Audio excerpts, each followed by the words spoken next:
He began life as a child chimney sweep in Victorian Scotland. Using Kundalini yoga and a strict diet of potatoes, he became a guy who wears slacks. Ladies want to be him.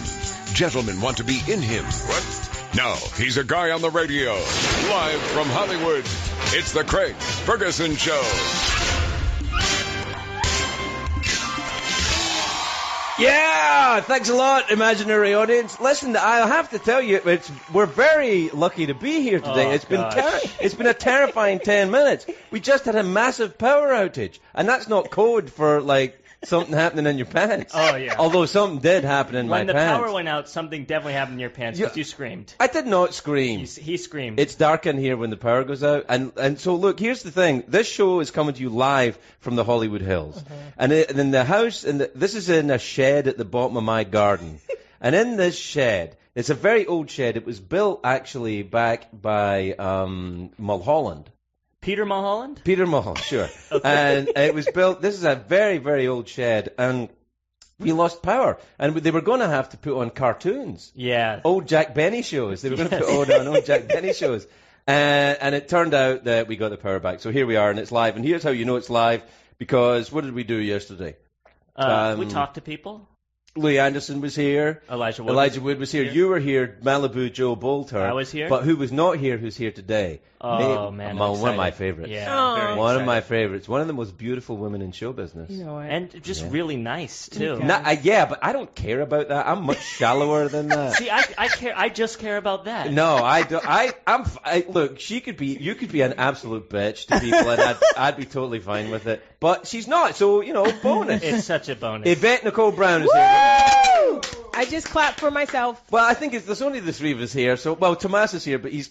What are you doing, Tomas? Looking for my coffin. Oh, he's got Tomas. Tomas is from Eastern Europe. Yes. And we tease him about being a vampire. But we're ready to move on from the joke. But Tomas, because he grew up under the Soviets, was never allowed to be around a joke for any length of time. So he wants to hold on to it? So he's holding on to the joke. He will never let go of that Listen, joke. because this is radio and you guys don't know, Tomas is very handsome. Very handsome. The ladies do like Tomas. Kind of like a vampire Jesus. Yeah, that's exactly right. Whoa. That's what we call him, Vampire Jesus. Vampire Jesus. He's 6'5", 6'10". Yeah. He's about 7 foot tall. About 210. About, I have no idea how to guess. How heavy are you, Tomas? About 120 pounds, something like that. I like to believe 120 pounds. I don't think you're 100. No, I think he's like 180. He's about 180. Because he's tall. He's only tall, because he's tall. Tall and thin. Very fit. Fit. He does the yoga. The girls like it. Whenever you hang out with Tomas, Tomas, the reason he's doing this job, he used to be my tour manager. Mm-hmm. And when you'd ever go around like the country, and you'd go into like towns where I'd be performing, and I would like to think that some of these towns were small, so me coming there, anybody coming there, was a thing. Exactly. But all the young ladies were more excited to see Tomas. They'd be like, adorable. "Hey, who are you?" I don't doubt it. I was very happy when he opened the gate for me today. Yeah. But also, welcome to Casa. Tomas is also very nice as well, which I know doesn't matter to you. He is very nice. Yeah. It matters to me. I think kindness is better than beauty. Well, I don't. You don't? I know you don't, but no, I do. I do, Craig. I do think, of course, kindness and beauty are the same thing, of course. Not really. No. But, like Joe, for example, it matters to me that Joe is nice. Thank you. Because I'm hideous. Exactly. No, you're not. Joe, you are not. Don't say those things. No. The ladies really like... Craig said that. Like he looked at me and was like... He has a very kind face, you guys. Sweet eyes and great hair. He has a lot of hair. He's a lot of hair. He's like some kind of forest creature. Yeah, he's got a lot of hair. I think, Joe, really, if you were to, like Halloween, if you were to just, like, strip down your underpants, people would go, that's awesome, man. Yeah? Yeah. And then I show up and I say trick or treat, but they know it's a treat because I'm naked. Well, because you're naked. That's the treat? Oh, my God. Do you do Halloween? I tried to do it when it was like too old, like senior of high school. I was like, you just missed the... Yeah, we should do this. It'd be fun. And all my friends were like, okay, we'll try. And people are just mean if you're like 17 and trying to trick or treat. Try to get some because candy. it's frightening because they think you're high on drugs and you're going to home invade them. Did you do Halloween? You know, I don't know if it's when we were a kid. I grew up in East Cleveland. Some areas are not the safest to go knock on people's doors for any reason. So I think that's why when I was younger we did it. And there was like a scare when I was a kid where people were putting razor blades in apples. Oh, yeah. And so my mom was like, that's a wrap. I'll buy you some candy and you can have it here. So see, that's what, when we go out with the kids at Halloween, Megan, Yes. Yvette nearly never made it to the show either because Yvette was getting the tour around the house. I got the tour of that beautiful house that goes on and on and on and on. Well, because this is only the shed. Listen, guys, the shed is nice enough to live in. Yeah. I may move into the shed. You can live here if you want. Yeah, I might. And the guest house is really nice. But then there's like a sprawling estate that's on like 12 levels. You know what that is? That's that sweet late night money. That's that sweet late night money. Guys, listen. You don't get any of that money in radio. No. If it was just radio, I'd be doing the shed. Get you a late night gig, everyone. That's what I learned. I got to get on late night. Yeah, it's but you have to do it for a long time. I know. Oh, so you're diverse. I am. You're diverse. And I don't mean that because you're African American. Not just because I'm a black girl, but because my choices in Hollywood. Right, exactly. You do different things. You're eclectic, and you're doing the cosplay show, cosplay Melee on Sci-Fi. Melee. No, I say Melee. You say Melee? I'm from a different country. I understand that, but I think you're here now, and you should say Melee. Okay, cosplay Melee. Melee. Which sounds like an Asian drag queen, I think. Gentlemen, please welcome cosplay Melee. Hey, y'all. Is she Melee? Yeah. She may not. Yeah, it's a great show. It's on Sci-Fi. We start March 21st. What's it like? People dress up in their favorite Star Trek characters. Yeah, like cosplay. Try to get laid. Leave the lay part of it out of it. All cosplay is when you find something. It's like a art form for nerds, and I say that because I'm a nerd, so it's not a disparagement at all. It's where they find something that they love. It could be anime, it could be Star Trek or Star Wars or Guardians of the Galaxy or Game of Thrones. It could be anything, any fantasy type show or sci-fi show. Right. And they create characters, and sometimes they create characters. They create characters that are not in the show. In this show, they do. We have them create original characters and bring them to life for us. Oh, and so that's a great idea. It's amazing, yeah. and the characters have to live within a certain genre. So if we're doing space opera like Star Wars, they have to create a character that could fit into a Star Wars type environment. I'm going to be Game of Thrones. I want to come on and do a Game of Thrones. I mean, there may be. Who you going to be? Brack Dungweed. Which house are you? I'm House Stark. Okay. Brack Dungweed from House Stark. Okay, I'll take it. From Ned Stark in the north. I'll allow it. Brack Dungweed. Brackton, winter is coming. Are you're creating him right here in front of me? I'm creating him right in front of you now. Is he half a hunchback? Yeah, it does. I'm doing a hunchback. It is half a hunchback. We don't say hunchback anymore, everybody? Is that mean? What do we say? No, I think we say curved American. Curved American. Yeah, I think we say curved American. Differently spined. The curved American differently of Notre spined. Dame? Yeah, the curved American of Notre Dame. Yeah, the curved American. We're going to hear from somebody. We're going to hear from people We can't hear from someone about that. That was respectful. What do you say? Well, I think hunchback is not respectful. Hunchback isn't? No, I don't think so. I'm so sorry. I don't know. I didn't know that. I think it's one of those borderline ones, like midget. I think that it's. I can't believe you just said that. Midget's not respectable. It's not. They're little people. Okay, so little people, right? Yes. Little people. I'm so sorry. I can't believe you just said that. Well, I'm so sorry. In front of me because I'm very short, so I really You're not a little. I was a little. I think I missed it by like a hair. No, you got to be 5 foot. I think. I'm 5'2". Well, that's 2 inches. All right. I don't even think. I think it's 4 foot. I think my mom is 4'11". I think She's your tiny. mom might be legally blind. or legally something's not. Yeah, let's move on. There's going to be so many letters, so let's just move on. It's called kyphosis, apparently. So the kyphotic of Notre Dame. Notre Dame. The kyphotic? Well, if you put kyphosis, you would be the kyphotic with kyphosis, right? Kyphophia. I actually think that sounds better. The kyphotic of Notre Dame. What was her name? Brad Dungweed or something? Brack Dungweed. I think it was I just know House of Stark. House Stark. Yeah. House Bolton. Reese Bolton. I hated Reese Bolton. Jeez. That's close to my last name, so maybe that could be Joe me. Boulder, yeah. Yeah. People as kids made fun of me for having a last name like Michael Bolton. Like, that's how much they were reaching. Yeah, Well, it's your like... name's Bolter. It is a little bit like Michael Bolton. Well, so you would have been... I'm a school bully is what I'm saying. Did you see Michael Bolton's Christmas special on Netflix? I did not. It's fucking hilarious. Is it like on purpose? Yes. Hilarious? In purpose hilarious. It was all those Lonely Island guys and... they're funny. Oh, it was sensational. Really? I mean, I was like... You're not going to be able to make this work, and they really did. And so it should still be on Netflix. I could still see it. Yeah. Once it's on Netflix, is kind of like a tattoo it's forever. or herpes. It's forever. Yeah. Netflix is like herpes. Once you got, and you can take it around the world with you. and you can take a look at it in hotel rooms in on your hotel own. rooms on your own. Yeah. It's exactly like a hairpiece. Well, I got hairpiece on my mouth when I was a kid. I used cold sores, right? You call that a hairpiece? Well, it's a form of hairpiece, I think. No, it's not a form of hairpiece. A cold sore? Yeah, I think a hairpiece. Well, I also suffer from. Well, there you go. Joe, Let's go to Joe. Is a hypochondriac. Why, Joe? Okay, why a hairpiece though? Like, why are you calling it a hairpiece? Hairpiece, not hairpiece. Hairpiece? Yeah, hairpiece like. Oh, herpes! Yeah. No, a hairpiece. You know what, guys? Listen, rewind this and see how far behind I am. Wait. All this time I thought you were saying a hairpiece. Because I have a mustache. But you said, that's what I was like, how is your the skin on the hair on your face a hairpiece? No. Yes, cold sores are herpes. Yeah, yes, they right, are. right. And you were saying that Netflix is herpes? Well, kind of, because once you've got it, you can't get rid of it. You can see it in hotel rooms. Listen, America, I am sorry. Send your letters. Yeah, and my Ferguson. apologies to curved Americans. Oh my goodness. Oh gosh. Yeah, I thought know. you were saying hairpiece. Well, look, what I'm saying is that because Yes. when I was a kid, Yes. I used to get herpes on my lips from cold sores. I used to get cold sores. I Yes. got them when I was a kid, before I was Same. sexually active. Yes. And now I'm post-sexually active. Oh, that's interesting. I don't know what that means, but okay. But It's there a full was circle. I've come full circle. It's a circle of life. Yeah. Yes. That's But right. anyway, so I got them, and people used to say, you're Bugsy, they used to say in Scotland, Yeah. was a thing for, like, if you were... Like being Michael Bolton's son. No! Oh, I'm sorry. That happened Wait, to I missed you. that. I'm sorry. Did they say you were Michael Bolton's son? Yeah, which made, it was just it didn't make sense to me. So how do you defend that? You know, it's not Yeah. even my last name. You so seem like you're still wounded, honey. Like it still hurts you. it does. And then there was a substitute named Mrs. Bolton. And then they were like, "Oh, is that your mom?" I'm like, "How is this still continuing?" No, Oh, it's wow. so Yeah, sad. she wasn't my mom. What a, she wasn't very what a nice. traumatic child. I mean, my God, it would have been so much easier if you'd have grown up in fucking Glasgow in the 60s and 70s.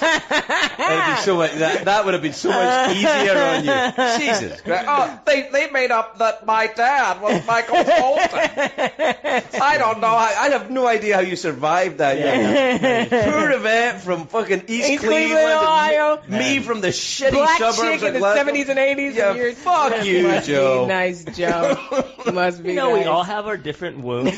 Yeah, it's Mine's true. just much more shallow. It's not shallow, Joe. It's God. just who you are. It's just whatever traumatized you at the time. Thank you guys for accepting me. I accept you, Joe. Anyway, what I'm saying Yes. is about herpes. About herpes. I don't know how we got here, America. I don't know either, actually. Don't Anyway, know. look, school bullies is School what bullies. And then when I got older in the 80s, remember when herpes came into style in the 80s? It was kind of like the I don't think herpes has ever been in style, Craig. Well, I don't what it think was. What it was. epidemic. I know. Remember when it was an epidemic, Yeah, I but do I don't know remember when that. it was in style. Well, what happened was that it was just before AIDS. Okay. Before AIDS really hit. Yeah. And the herpes was like the kind of scary noise Yes. before the really scary thing. Yes. And everybody used to, when you got a cold sore, people would say, "Oh, you've got herpes." And I'm like, "No, I don't."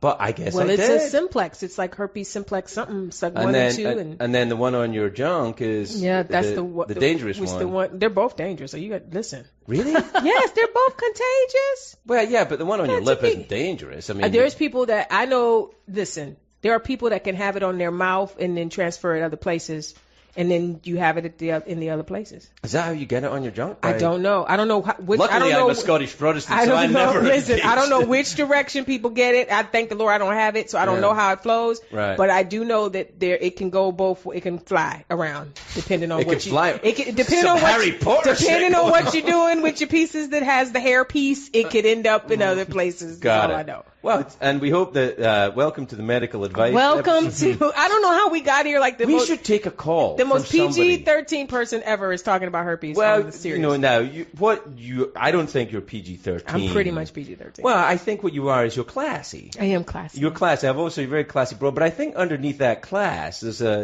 an R-rated feature going There on. is. Let me tell you something. There are R-rated parts of me in the sense that, like, Oh, I know. no, Craig, you don't know. Not like that. Not like that. Well, I'm there just are like sitting here, there are R-rated sensibilities. Like I'm very like when I'm not in public spaces, I do cuss. I do like I look at the Right. world very. I'm a realist. I'm from the hood. I am a black woman, so the way Right. I look at life is not the same as maybe my public persona all the time. Right. But the thing that is very true about me is I I like monogamy. I think that it's great to be loyal to your friends and your loved ones, and I think you should choose one mate and stick with that person. So in that aspect, like, I'm not a swinger. I'm not like, woo, I'm not one of those people. Yeah, I'm not a swinger well, just because. No, but we're talking about, we started with herpes, and now we're going into things that may cause it to come to you. You have to be careful and cover your stuff. And also, I think if I thought I could cuss my way into swinging, I might. They're not. The two are not connected. I'm just saying. My life is very PG-13. Well, I think that's okay. You live your life the way you want to live your life. So that's all right. But what I think we should do, we keep forgetting to take calls. Let's take a call. We should, because we can, maybe someone who's got herpes. Or no one that has herpes, call this line. That's not what we want. Or maybe someone who has a hunchback who was bullied. We just learned that we don't call them that. Right, but I forget the thing. What is the name? Kyphosis? Kyphosis. Maybe someone with kyphosis. Well, we don't have anyone with kyphosis yet, but right. we do have... someone with herpes? Well, we have Tom here who wants to hear Craig say "Release the Kraken," but also his full name is Tom Jones. Oh, you know Tom Jones, Tom Jones, the Welsh singer. Yeah. I once took my mum to see him when she was alive. She loved him, yeah. She loved Tom Jones. This is a true story. My mum had a stick at the time. She was very old and she had a walking stick. And I took her to see Tom Jones. I knew the Max Alexander, the comic, who was opening for him, right? And so we got tickets, and my mom and I, we went out to see Tom Jones. I'm so afraid right now. And Tom was awesome. No, she didn't throw her underwear out. But he was awesome, and he was like, "Oh, it's not unusual. Hello, ladies. How you doing? I'm my giant big cock on the stage." Is that Tom Jones? Was that him? Oh, he was fantastic. Yeah, just great. And all the ladies were breathless, and I was a little breathless myself. And then, because I knew the opening act, we go backstage because Max said, get come your on mom. Back, meet him. So my mom and my dad are backstage. My mom's got 2 walking sticks because she's just had double knee replacement. And she's an old Scottish lady. And she said, "Oh, I'm so excited to see Tom." And then we were waiting for Tom to come out, and she said, "Oh, quick, hide my walking sticks." I'm like, she didn't want him to know she couldn't walk. Yeah, she didn't want him to see her walking sticks. I'm like, why? Are you gonna hook up with Tom? Wow. And my dad was like, why are you hiding the walking sticks? But I think she didn't want Tom to see her that way. Yeah. I understand that. Yeah, you think? Yeah, if I was meeting, I don't know who my New Edition was my big crush back when I was a kid. I wouldn't want to meet New Edition with 2 walking sticks. Well, they probably have them too by now, wouldn't they? But no, I'm saying back then, if something was, if I was infirmed in some way. Right, I guess. Anyway, it's not that Tom. It's a different Tom Jones. He wants to hear me say, "Release the Kraken." Oh, a dentist who knows about herpes. Oh, really? Blair. Blair in Canada. Yeah, all right. Let's take the call from Blair in Canada. Hi, Blair. Hello, Blair. Hi, I'm here to fill in the blanks about your herpes. Let's do it. Okay. What do you know about herpes, Blair? Well, it's a cold sore virus. You're absolutely right. And the genital virus is the same damn thing. It basically, the virus, once it gets in your body, it stays there more or less for life. Generally speaking, you get a first attack where you get multiple cold sores, and this can be very traumatic for a baby or a small child. Right. And the virus lives in the nerve that supplies the mucosa to that area. So the mucosa is the soft skin on the inside of your mouth, or the soft. Oh, that sounds awful. It sounds awful. On the inside of your junk, right? So. Oh, right. Do you say you're a doctor? Are you a doctor? He's a dentist. He was a dentist. Yeah. All right. Yeah. So we see these things all the time, right? Well, not all the time, Blair. I don't all right. Pretty much, I don't see it all. So what it does is it takes over. The virus takes over one cell in the skin. All right. Multiplies. Cell. Oh. What? And then multiplies. Yeah. This is the funniest comedy show they've ever had. This is the funniest show that. Yeah, we got to go, Blair. Thanks Blair, for calling. Thank you. Thanks, it's been very helpful. Thanks a lot. Blair, oh my thank God. you. Well, I know what I've learned. What did you learn? Don't take comedy calls from Canadian dentists. I told you not to ask about herpes. Didn't I tell you that? I feel told so you bad. Buzzkill. Can we start at the beginning? Because was he doing a fake Scottish He accent? did do it. I thought we should have let him go when he did that, because I felt like I don't know what's going to happen here with Blair. Well, people do that to me Why sometimes. do they do that to I don't you? know. When they do it, though, this is my thing. When I used to get annoyed, now I don't really, but when people do it, we used to do it, I used to say, do you go up to Asian people and say, "Hey, how you do?" Yeah. Because you don't do that. Right. So why do you... I'll tell you this. People do it to black people. Really? They go like, "Hey, how you doing?"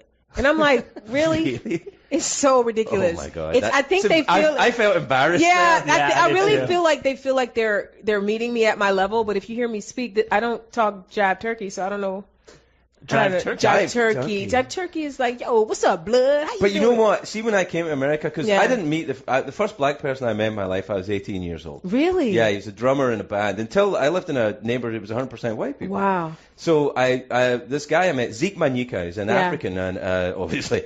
He was a drummer, a great drummer in a band that I used to hang out with, and he was a nice guy. And I'd never met a black guy before. Yeah. I wanted to assure him that I wasn't in any way involved in the oppression of black people. And I think that sometimes I still feel that a little bit. Like you kind of like, I think when people do that, maybe they're assholes, and maybe they want to let you know that they in no way endorse. I would like to just say this to everyone that has never met a black person. We're just like you. Yeah, I know that. Now, I'm not saying that to you. I'm saying that to, listen, you and I are good as gold, and please, I never would have ever thought that you thought anything but wonderful things about black people. But there are a lot of white people that approach black people as if they're some foreign creature and that they have to adjust who they are to have a conversation. And it's like, just have a conversation. It's the same thing with acting. Like sometimes we'll get roles and they'll say, well, there's no role in this for you. And it's like, it's just words. It's just a woman. Is there a woman in this? I can say whatever line you have. You don't have to black it up. Just give me a line. I'm a woman. I can say a line. So it's interesting, but it's not necessary. It's a real kind of odd thing. It's an awkward thing, though.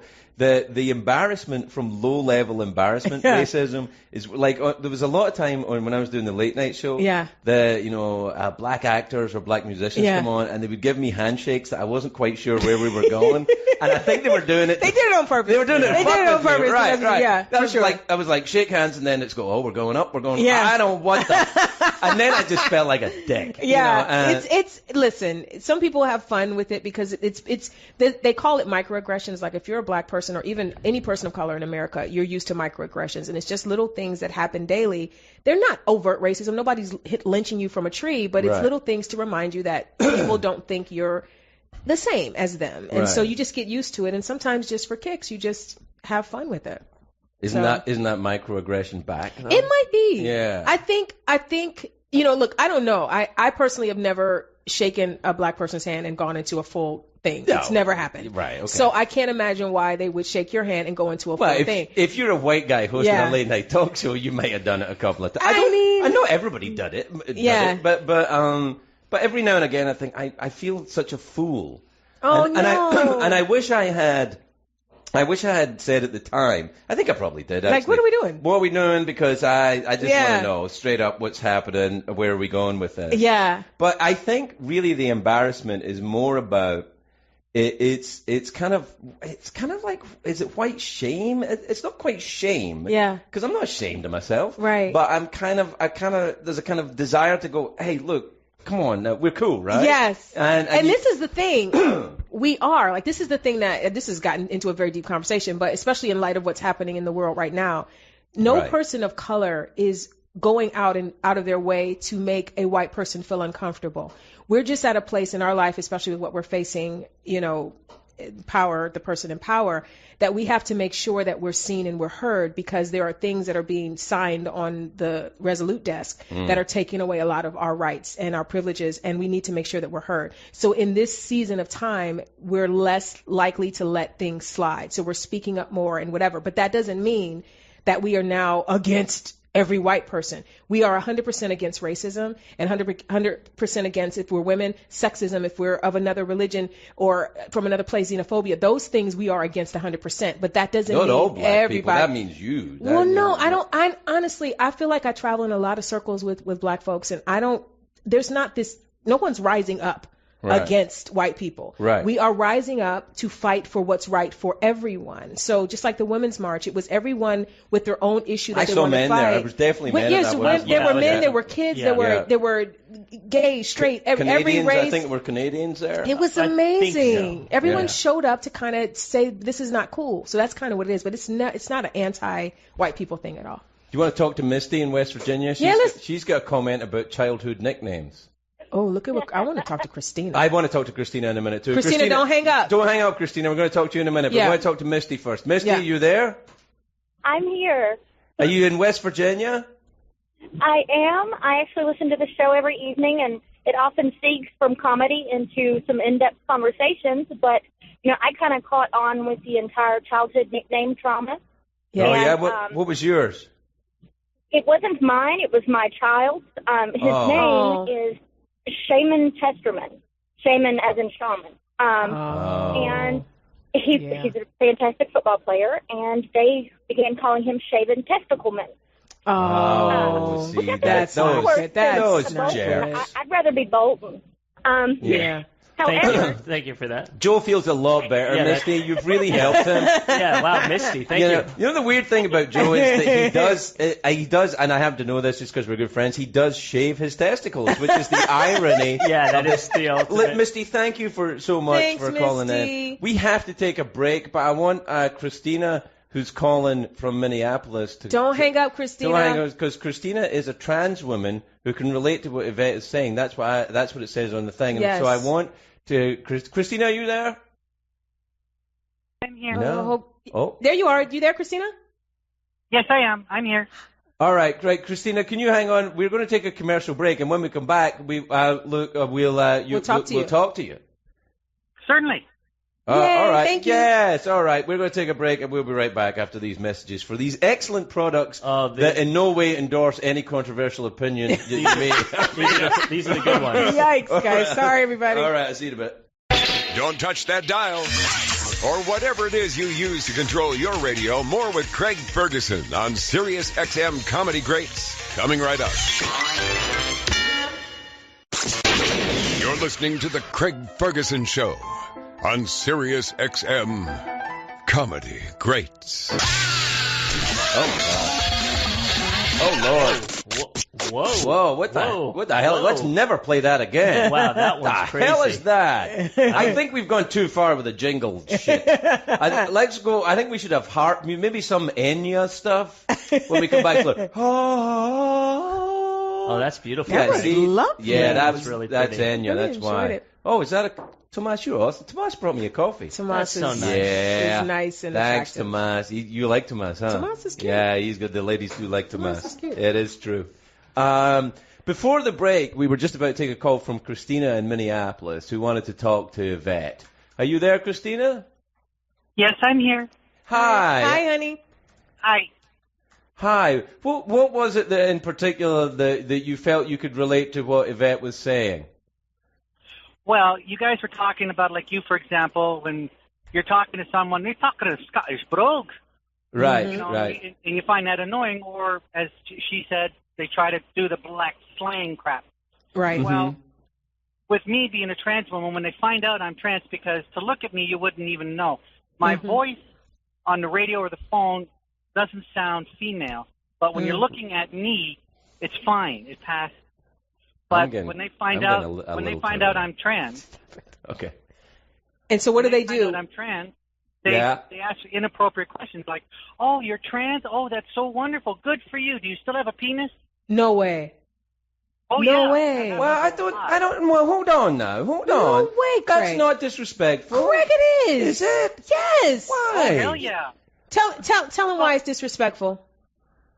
Well, if I went up to you and said, "Hi, are your balls hairy? How big are they? What shape are they? Do you have a vein go running down your penis?" Yeah, I'd answer that.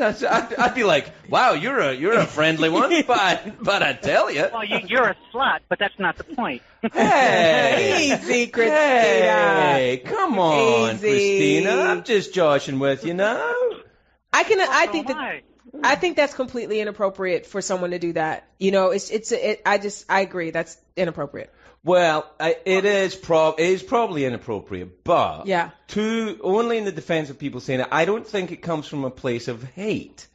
I think if someone said it's a lack of education. That's right. It's not. I don't think it's aggressive. No. I don't think it's hate. I don't think it's hatred. I do think that it's that they have probably never met a trans person, right? And they have not. And they're not familiar with. Yeah, and the thing is, we grow up and we're taught manners and how to deal with how you say please and thank you and whatever. There's no one through the years that's taught you how to deal with someone who's transgendered, so they don't know. So it's coming from a place of not knowing. But you have to imagine: would you want someone to ask you that?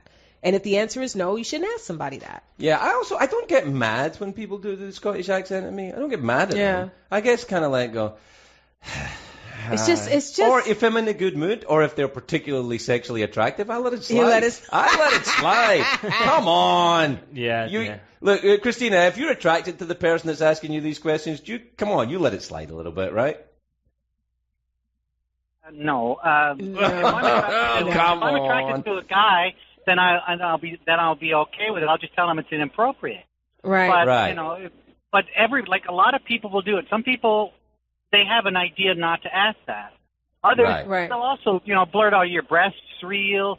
Are you going to have surgery? Because you wouldn't ask. You wouldn't ask a woman if her breasts were real, and you just wouldn't. You don't have to in California. Well, no, you don't. No, you know. California, you can make an educated guess. Yeah. Right. Well, listen. Thanks, Christina. It's very enlightening. I will from now on be much more careful when I'm talking to trans people that I'm meeting. I will seriously. Mm-hmm. It's like Yvette said. Driver. What? And I'm a truck driver, and I drive all over Canada and States. I'm actually Canadian. I drive over Canada and States, and I transitioned 2 years ago, April 1st. It'll be 2 years. And I never had a problem. Well, that's great. And so good. I feel like I'm great. Thanks for calling, Christina. Anyway, Wendy in California, who's by the way, if you want to call in the show, we don't care if you're what race you are, what gender you are. Or if you're in transition, or what other things do I... if you're a woman or a man, if or you're if you're short or small, little person, or if you're Amazonian. We don't say that anymore. Is that a bad one too? We don't say that anymore. I don't know what's, if you're it depends on what you're referring to. Someone who works at Amazon.com. If you work at Amazon, we don't care. Or if you are catholitic. Is it Catholic? Of Notre Dame? What was it? I don't know. You're the one with the computer. Yeah. All right. What's the number? What I'm saying is that you made the number. Sorry. Yeah, all right. It's 1-844-5-GREATS. 1-844-5-GREATS. 1-844-5-GREATS. It's 844-547-3287. Yeah, thank you. You used to do that. I used to do radio. I used to do radio in college. I did. Really? I did. Did you have your own radio show? I was on the Soulful Journey. It was WZIP 88.1. You are on a soulful journey. I am. My whole life is a soulful journey. Yeah, that's nice. Yeah, it is. Did you watch the Oscars, by the way? I did watch the Oscars. I tweeted the Oscars. Did you have an Oscars viewing party? Yes, it was me in my pajamas and the puzzle I was putting together at the same time. It was a rousing good time for all involved. Sounds a little It was lit. My party was lit. It sounds like you maybe are kind of downplaying it a little bit. No, I am a puzzle maker, and I am a pajama wearer and a TV watcher at the same time. All three. Really? Multitasking. Yeah. So did you like Jimmy? Did you like Jimmy Kimmel? I really enjoed Jimmy Kimmel. I thought he did great. I thought he was fantastic. Yeah. And to be honest, I don't like Jimmy at all. No, I thought I do like Jimmy, obviously, or else I wouldn't have said that. Yeah. Or I wouldn't have brought him up. You wouldn't have brought him up. I wouldn't have brought him up if I didn't like him. And he, I think, is the best host of that show I think I've seen since Billy Crystal in his prime. I will say this: I'm easy when it comes to hosting award shows. For some reason, I don't need that much. I just want to get to the awards. Right. But I will say that Jimmy Kimmel was the most seamless host I've seen in a really long time. It felt natural. Yeah, right? I didn't feel like he was like, here's my next bit. It just felt like he was having a good time talking to people and just, I think probably he was on some powerful medication. You think so? Yeah, he seemed too relaxed. Was he too relaxed? Too relaxed. Or he's got a little baby. Yes. So maybe he was just glad to be out of the house. He might have been very sleepy. My stand-up is never better than when the kids are sick or so, when you can just get out. And you're like, so nice to be in front of all you people who hate me. No one hates you. Yeah, it's all right. Yeah, it was so really good. did you watch it all the way to the end because there was a mix-up? I watched it right after La La Land was announced as Best Picture. I had to bounce over to The Walking Dead because that's one of my favorite shows. Right. So I was like, okay, I know who won Best Picture. Went to Walking Dead. Next thing I know, my Twitter explodes. Uh-oh. Oh my God, Best Picture's moved. I'm like, what? So I paused, put the DVR on Walking Dead and bounced back and just caught like the end of the shenanigans. It was what I felt? I felt bad at first for Warren Beatty. Yeah. Until I realized that he had, in the words of Sarah Paulson, handed a hot turd to Faye Dunaway. Sarah, did I miss that? She said that? She said, yeah, he just handed a hot turn. That's hilarious. Yeah. You know, I remember when I was watching it before I turned, I was like, why is he dragging this out? He knows these people really want to know who won. And I'm like, come on, man, tell him. Right. And so I thought that Faye Dunaway was just kind of taking it, like, you've played too long, let's move on. The crazy thing is everyone blamed Warren, and Warren didn't say it. Faye did. Yeah, I know. And you know the thing is as well, when he came back on, and he was like, oh, this is a guy you go, oh, right, I get it, because he's an older gentleman, and he has teenage daughters. Yes, he does. And it is just exactly that kind of vibe. Like, now, just everyone calm down. Here's what happened. Look, nobody's, come on. Right. And it was like, oh my God. Yeah. I always think that's kind of, because Warren Beatty was such a dog in the day. Yeah. That now he's in his, he must be 80. But you know, the thing is, you meet the right woman. They said he met Annette Bening, and that was it. Yeah, but I also think karma. Because he has girls now. How many girls does he have? He has like teenage four girls. girls. I think he's like 4 girls. 4 girls. And, and he knows, but he has to get out of his chair. Go meet the guy. Go up the stairs on the little. That the little chair that goes. Yeah, the little chair. You don't know if he's in that chair. I'm going to get one of those. I want one of those chairs, but you don't know if Warren's in one of those chairs yet. No, he's not. He might not be. I think he is. He's in one of those chairs. All right, girls. All right.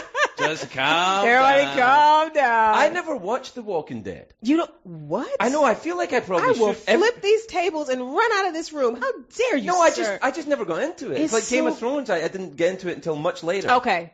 You're allowed to be slow to the party, but it's a good party, man. You're missing a great party. But what is it? It's like zombie? I don't care for zombies. It's not. It's about zombies in the same way Friday Night Lights is about football. Never watched Friday Night Lights. Well, you probably didn't watch it because you don't like football or something. But it's the periphery. Like, it's happening around them, but it's really about the choices you make. Are you a hero? Are you a villain? The family that you choose for yourself. It's really about relationships. And the circumstances they're in is heightened, of course, because they could be eaten at any moment, but it's really about finding your family and fighting your way through. So it's kind of like The Young and the Restless and the zombies. It's The Young and the Restless and zombies. That's exactly what it is. Because I didn't get into Game of Thrones at all. When did you get in? Well, here's what happened. I was doing the late night show. When I was doing the late night show, I used to have this bit with Game of Thrones. Oh, I love Game of Thrones. Yeah. But it was kind of with a nod and a wink because I'd never seen it. Never watched it. And whenever David Benioff's wife, Amanda Peet, was on, I would always say, oh, I love the Game of Thrones. And she's like, you're a lying son of a bitch. You've never watched Game of Thrones. And then I said, I do, in fact, get David to come on the show and talk. Because what happened is I had read a book that David Benioff had written before Game of Thrones. Yeah. It's a book about, I can't remember what it's called. It's look it up, Joe, will you? Yeah. It's an amazing novel about a couple in Florida thinking back, because they were involved in the siege of Stalingrad during the Second War. I mean, it's an unbelievable piece of work. Yeah. And I read this book and I went, oh my God, this guy's amazing. He's going places, yeah. It's amazing. Yeah. And then I thought, maybe I will watch Game of Thrones. And then I invited City of Thieves. That's what the book's called, City of Thieves. It's a fantastic book. I mean, it's an amazing book. It's very rough. That's all right. But Game of Thrones is rough. Right, exactly. Walking Dead is rough.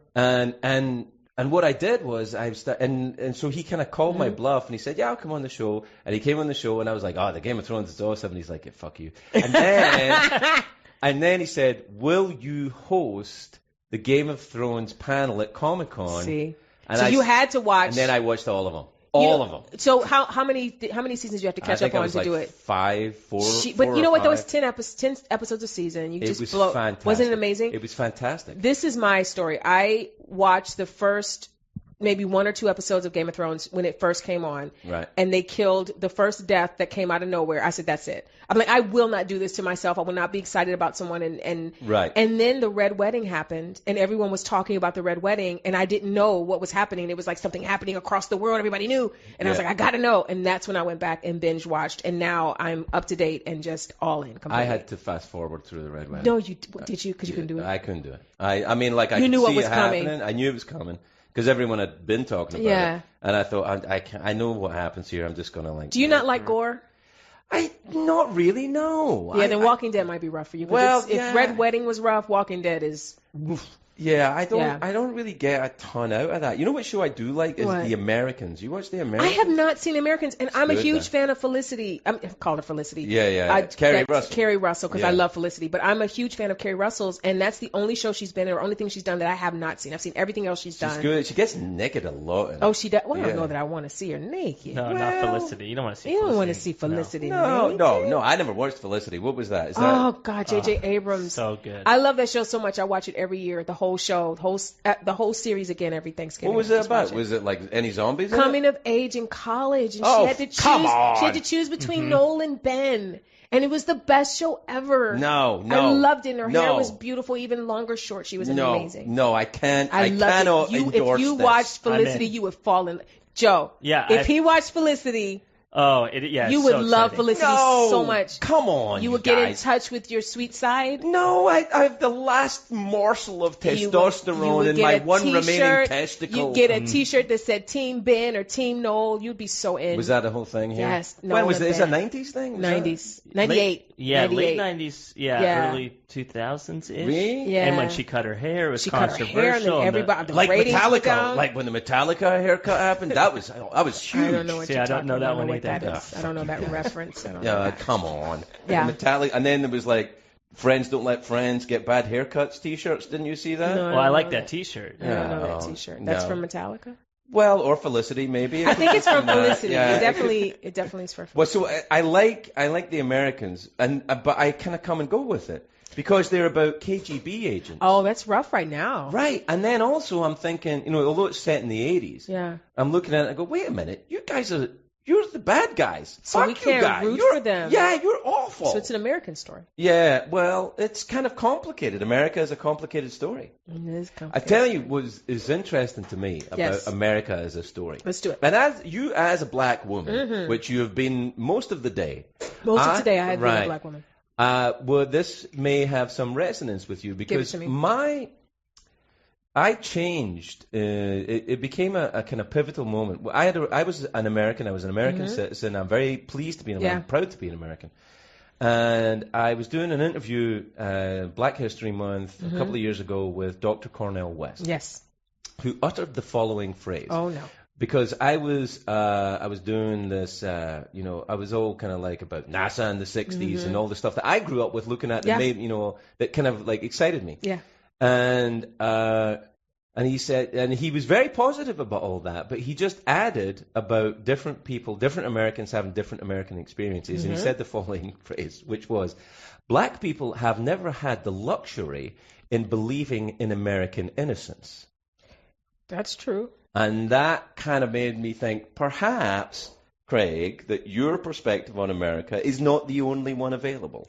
Yeah. And so I still love being an American, and I'm still happy, and I'm still a proud American citizen. But it's a more complicated story. Yeah, it's not. Listen, black people built this country. We our hard work helped build a lot of what this country has become. But for the most part, we didn't participate in the spoils of our work, and we still don't. So what I thought was fascinating is that because when I was in historical terms, during the War of Independence, the black slaves were actually rooting for King George to win because the Brits were outlawing the slave trade. Yep.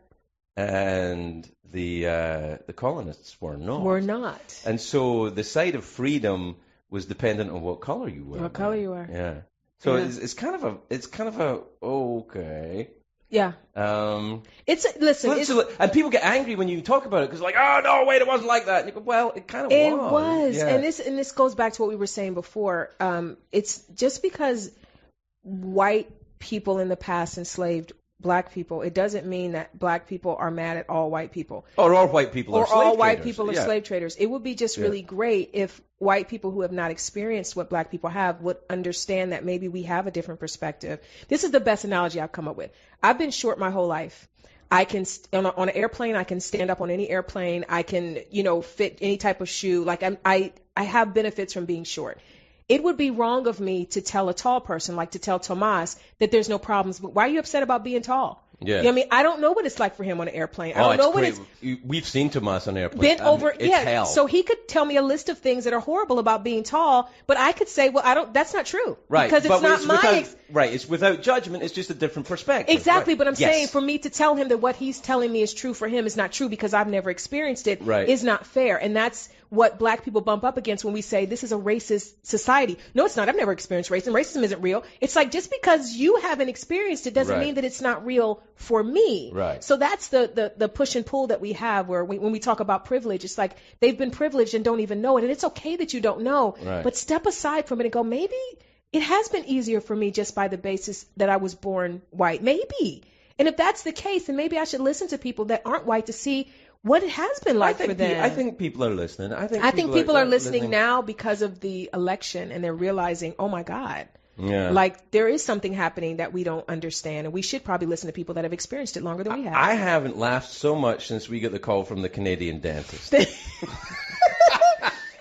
America, I told Craig that I get very political, and this is a comedy show, and I don't want to do that here. That's what my Twitter is for. Yeah, it's on. No, you're on the Tweety. I'm on the Tweety. I Do you tweet read, so much. Do you read what people tweet back to you? I do. I read all my tweets and I reply to all my tweets. You don't do it? Sometimes I do. That's why you never respond to me. I write you all the time. Do you really? I write you little notes that tell you I love you and I miss you and I wish you well. Yeah, you I don't. do. I Really? do. Everything you do, I retweet it. And I didn't just retweet because I'm on your day. I retweeted about your show I coming. follow you on the Tweety, though. You don't respond to me like you should. Well, I'll get better at it. I'm just saying. I want people. Sorry, I feel bad. I want people to know we're friends. It's Joe. Joe. Joe does it. Oh, I would respond. Joe, would you respond to me, Joe? I'd totally respond. He'd follow you around. Joe, Yeah, we should have. me. Yeah, we should like have. Let's full-on- be Twitter buddies. We have Twitter conversations. Yeah, I would love that. Do you have buddies who are just social media buddies and not real friends? So many. Really? I have none So of those. many. You don't have any social media buddies? No. I have. There's a woman named Afro Bo Peep. And she's got the best avatar, and I've never met her. I don't know anything about her, but she's so hilarious, and I retweet her all the time, and we talk like we're friends. So she's like a Twitter friend that I don't know in person. That's good. I guess that's the new world, Craig. Maybe you should make a Twitter friend. You could make a Twitter friend. Do you know what with me, I Craig. do on Twitter? If there's anyone thinking about tweeting me on the Twitter, I have an absolute 100% slightest. If I come across your tweet to me and it has even a whiff, just a morsel of negativity, I'm not mute you. I will block you, and you are gone. You know what? Whoa. I support that 100%. Yeah, just the tiniest. You don't have amount. to take that mess from anybody. Block them. Yeah, it's like I have enough shit in my head. Damn I right, don't want man. Sure. You Damn wish you could right. mute and block some shit in your head. Whoa, hey, when did you start talking jive Joe, what turkey? is going on Yeah. with that Was that mouth over there? inappropriate? Yeah. Joe, that mouth. What's happening? You know, he's trying to talk jive turkey. Was that jive turkey? Yeah, I that know. was jive that was turkey? I some don't know. horrible jive turkey. Yeah. Was it? What did I say? That was just profane. I don't even know what he shit? said. Is that the problem? No, he just He said just some naughty said words. He something was showing off. Yeah. I can. That's say what he used to say to me when I was a kid. If you were like kind of excited when people are around the house, my mom would say, "He's just showing off." Just showing off. And then shame me. And you've made a career out of it. Yeah, well, now Look I do at you. it. Now you just show off all the time. You know what Jay Leno told me? What that did Jay Leno tell he you? got the Tonight Show, his mom was Scottish. Oh, I didn't know that. Oh, yeah. Jay Leno's mom was Scottish. Donald Trump's mom was Scottish. My mom is Scottish. Seeing a fucking pattern here? All No, of a I sudden? don't see a pattern. All right, then that's good. I like that. No. Anyway, so here's the thing. When he got the Tonight Show, he said, "Mom, I got the Tonight Show from Johnny Carson," and it was the Tonight Show starring Jay Leno. And she said, "Oh, starring Jay Leno? Oh, that's very big of you, isn't it? Starring Jay Leno." So he changed it to the Tonight Show with Jay Leno. And she thought, "Oh, that's better." She didn't want him to think too high of himself. That's right. Is that the Scottish mom way? Oh, yeah. Then what happened with Trump? Well, I think in there's insecurity. Okay. Somewhere. Yeah. So if you spade through the orange and dig and dig and dig. Just call him the orange. Yeah. That right in there. I think everybody's got insecurity. I think that's what all that anger about Saturday Night Live isn't funny and all that. It's insecurity. It's not. it's he's vulnerable. Everybody's vulnerable. Everybody has to sit down to go number twos. There's levels of vulnerability, though. Yeah, there's I guess. A way to. I guess. I desperately don't want to get onto this, though, and I'll tell you why. Not because it's not important. It is important. Yeah. But because the level of noise politically right now on all media is so loud that I find myself annoyed at people I actually agree with. Because it's too white hot. It's too white hot right now. It's kind of like, I don't do gore. Yeah. I don't do gore. I don't go. It I is like gory. It's not. I don't. Look, I already fucking know this. I know.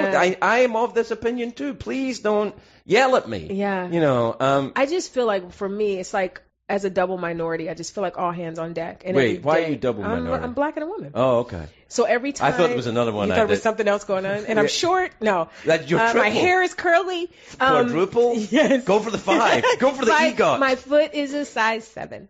Do you have different sized feet? No, I have 7 and a half, 7. 7 and a 7.5. No, there's 7. It depends on the shoe. I wondered why you kind of walked in circles. It depends on the shoe. But yeah, I kind of feel like you gotta fight for what's right for everybody. Yes, I know. And I'm a fighter. Somebody told me that I'm built for rebuttal. There's a singer named Tank, and we argue a lot about music, and he said that I'm built for rebuttal, and I took it as a compliment. What do you argue about music? What kind of music do you Well, like? I love R&B. We had 2 big conversations, and we did this movie called The New Edition Story on BT, and we had 2 conversations about R&B music, like who's iconic, Jodeci or Boyz II Men, like who's a bigger star. And then we had a conversation about which version of All I Do Is Think of You is better, Troops or Michael Jackson. So these are the kind of conversations we have about R&B. Yeah, music. I'm not qualified to You didn't know? participate You didn't in know? this. Have you never heard Michael Jackson's All I Do Is Think of You? Well, I've heard it. I saw Michael Jackson live. Yeah, but All I Do Is Think of You is one of the most beautiful songs ever sung. He probably sang it when I saw him live. You probably heard it. Yeah. I might have got up there and you might have gotten up and done a couple of verses. Come on, Michael, I'll sing it with you. All I do. What concert did you go see him? I went to see him. It was the one. What where album? Bad, I think. Oh, Bad. That's a good tour. That's a good tour. It was the one where he flew off the stage in a jetpack. Oh, that wasn't bad. That might have been bad. Bad or dangerous, probably. It was after Thriller. Should have been dangerous because jetpack flying is dangerous. It was. I'm telling you, when he flew away in that jetpack, I was like, okay, I'm not a fan impressed. Of that. I'm not a fan of aerial tricks. Wait, are you crazy? It makes me very nervous for them. Like Pink does a lot of that, and I'm nervous for her. Well, I must admit, during the Super Bowl when Lady Gaga fell off that thing, jump fell. She leaped. Well, off the roof. I think she fell. You think she fell off the? She did not fall. She did great aerial work too, but I was nervous the whole time. Well, I don't know. I think that it's sports and music together make me uncomfortable. So you don't like halftime? I mean, I don't want to be the Scrooge of the Super Bowl. Like, no, you all have to work. But please, I want to go to the Super Bowl. I want to see someone sing, sir. No, you can't see Beyonce. Get back in there. No. So you can't have any porridge. No, but I kind of, I kind of like. You want to stay with the bruising. You want to. It's kind of like like zombies and space travel. Yeah. I quite like a zombie thing. Yes. I like space travel, but why do they have to be together? Sports, music, it doesn't work together. Well, they need a break, and while they're taking a break, they want to entertain the people at home. That's what guess. it is. Look, it has to recharge for the second half. Just because I don't like it doesn't mean I'm against it. Okay. Right? That's just because good. It's not for me. That's good. That should be on a T-shirt. Right. Just because I don't like it doesn't mean I'm against it. I'll give you an example. Yes. On Netflix, there is a great documentary about the band Journey. Oh, I love Journey. I hate Journey. You hate Journey? I hate Journey. I hate that band. I will flip this table. No, wait, though. But wait. Yes. I see this documentary, and it is fantastic. Really? I love these guys in this band. I think they're great. I'd suddenly fall in love. I still hate the music that they make. But you love the men that make the music. But the story is great. And I never had anything against the men. Mm-hmm. I just don't like the music. But not everything is a movement. Not everything is personal. Right. Right. So if you say, I don't like, Cheetos. Mm-hmm. Why don't you like Cheetos? I just don't like them. It's okay, isn't it? Right. It's okay. Yeah, it's not. It doesn't have to be, whoa, you. As long as it's Cheetos and not the Cheeto. The Cheeto is very personal, but Cheetos. Yeah, no, I wasn't. I didn't want to make it. But even that, you can say, like, for example, Lady Gaga. A lot of people enjoy the work. Actually, no, I quite like Lady Gaga. Yeah. Let's try. We don't have to name a person. You don't have to out yourself as not liking someone's music. Well, I did it with Journey. I guess. You did, but you said that the music doesn't do it for you, but you like the people that made the music. Well, I don't like them that much. It's just a great documentary. You said you loved them. Well, you just said. You said you fell in love with them after watching. Well, it was a good documentary as well. Yeah, I want to see it. It's a good because you know that the singer, the main one, Steve C. Perry. Right, he left the band. Yes. And then they got a new guy in, and he's a sound-alike, right? Right, and the documentary is about they found this guy in a Journey tribute band. Wow. And I think it's in the Philippines they found this guy. And his voice is amazing. Yeah. And the documentary is kind of the story of him joining the band. Oh. And this guy going from extremely difficult circumstances to being a rock star. Yeah. In the band that he always loved. That's a lovely story. It's a crazy story, right? Thank you. And so when I tweeted. I said, I don't care for Johnny, but I like this documentary or something like that. And everyone went crazy. They flipped tables. And people were mad at me saying, I can't believe you don't like Journey. And I was like, hey, I don't like their music, but don't let it stop you believing. You see? Don't let it see what I did. Yeah, you get a slow clap for that. Don't let it stop you believing. That's good. I don't want it. It's not my cup of tea. That's right. But you enjoy it. Right. For example, some people like certain sexual things, and I don't care for them. I don't know why we have to go here. Because it's How did this because happen? it's Because me. it's you. Because it's me. Because it's you. I don't know. And also, I'm looking at you. Bow. I don't know if you guys watched our shenanigans. You guys in America watched our shenanigans on Celeb Name Game, but I scolded Craig a lot. You did, but I kind of like that. Did you like that? I had to get you. You would say stuff and it was naughty. That's what I do. And I had to bring you back. Do you know when I did that? When I did that show. I love that show. You know, I kind of ended up loving it. Yeah. It was a game show, and I thought, what am I doing? I was in punk rock bands. Now I wasn't a game show. So good at it. And I kind of enjoyed it. Yeah. But then when we had made, I think we made like 600 episodes, and it got cancelled after that, and I was like, that's a lot of episodes. That's okay. That's okay. I'm not great. But I have to say, the weirdest thing about that game show, with the exception of this show we're now doing here. That show, every single person on that show I worked with was fantastic. Lovely people. They were beautiful. Lovely and people. all these kids that were working, who were all crazy for game shows, which is like this weird subculture of millennials who grew up watching them like on Game Show Network or whatever. Right, they love game shows. Yeah. So all these like super funky kids, and they're all kind of running around, and like they know Wink Martindale. Yes, they do. Yes, they do. What the hell? They know all of it. It's fantastic. Yeah. Were you into them growing up? I loved game shows. I mean, that's why I'm such a big game show geek now. Like I say yes to all of them, although yours, of course, was my favorite. Yeah. No, I'm not joking. It really was, and I've told people that. I just love you make it fun. Like you made it fun because it looked like you and I have this in common. We're excited about people winning money. Like it's a great feeling for someone to win, and I like helping people win. And it's pop culture, which I love. So it's crazy. Are you trying to tell me that it's time for a commercial break, Joe? I'm not telling. I'm merely suggesting. You kind of was a little forceful with that. It's a bright red. Yeah, you went bright red. Change the colors on the. Yeah. It's time for a commercial, you guys. Well, you know what's good about the fact that it's a commercial break, that the products that are about to be advertised. I can't wait to find out what you're about to advertise. They're my favorites. They're your favorites in the these world? Are my favorites. You have 5 of all of them. Yeah. If they're a thing. Are there any... You didn't like what you just said, Joe? What are you Joe, doing? you just vetoed your own words with your face. I'm sticking to it. Believe in yourself, Joe. Don't stop believing, Joe. You have 5 of everything we're about to advertise. There you go. We'll be right back after this. Don't go far. Just leave him alone, cause the boy's bad news. Bad news. Craig will be right back in just a jiffy or two. More with Craig Ferguson on Sirius XM Comedy Greats 94 after this. We hope you enjoyed the products advertised. We certainly did. Now it's time for more of the Craig Ferguson Show here on Sirius XM Comedy Greats. Like, why is it just a corner of a blind? Just a swatch? Well, you get the swatch for free if you call selectblinds.com. You know what? I don't want to harsh on Select Blinds. I think it's a good idea. I'm excited about Select Blinds. Well, you know, you kind of like, you want to get the right blind for your house. You do, and the swatch helps you pick the right blind. Right, exactly. You got to have a swatch. Also, swatch is the name of a watch, isn't it? Yes, swatches. Yeah. Swatches. Cross promotion. Mm-hmm. Well, could be. That's the way the big money's made now. Swatch, yeah. Right. Let us know. I want to take some calls. Let's do some calls. Let's do some calls from, let's see, if you want to call us at the show, or tweet, you could tweet us. Tweet us. You can always tweet us. What is it, the C. Ferg Show? The C. Ferg Show. At the C. Ferg Show. And can I say mine? Yeah, what's yours? I'm at YNB, my initials. That's YNB. nice and easy to remember. So easy, 3 letters. Yeah. I've got a personal Twitter, but only tweet me photographs of you naked on that one. Craig. Well, that will happen now. No, so good it luck won't. with that. Craig. You guys are so sensitive. Don't it's do fine. it. Don't If do you want to call us, it's 1-844-5-GREATS. That's 1-844-547-3287. Let's go to Philip in Michigan, who wants to ask Yvette about The Walking Dead. About The Walking Dead. Yeah. Philip, are you there? What's your question? I am. Hi, Philip. Yvonne, I wanted to thank you so much for your contributions to The Talking Dead. Oh. Your analysis is wonderful, and I understand that the next coming episode of Talking Dead, I think you're going to be on that. Is that right? I am. I'm going to be on this Sunday.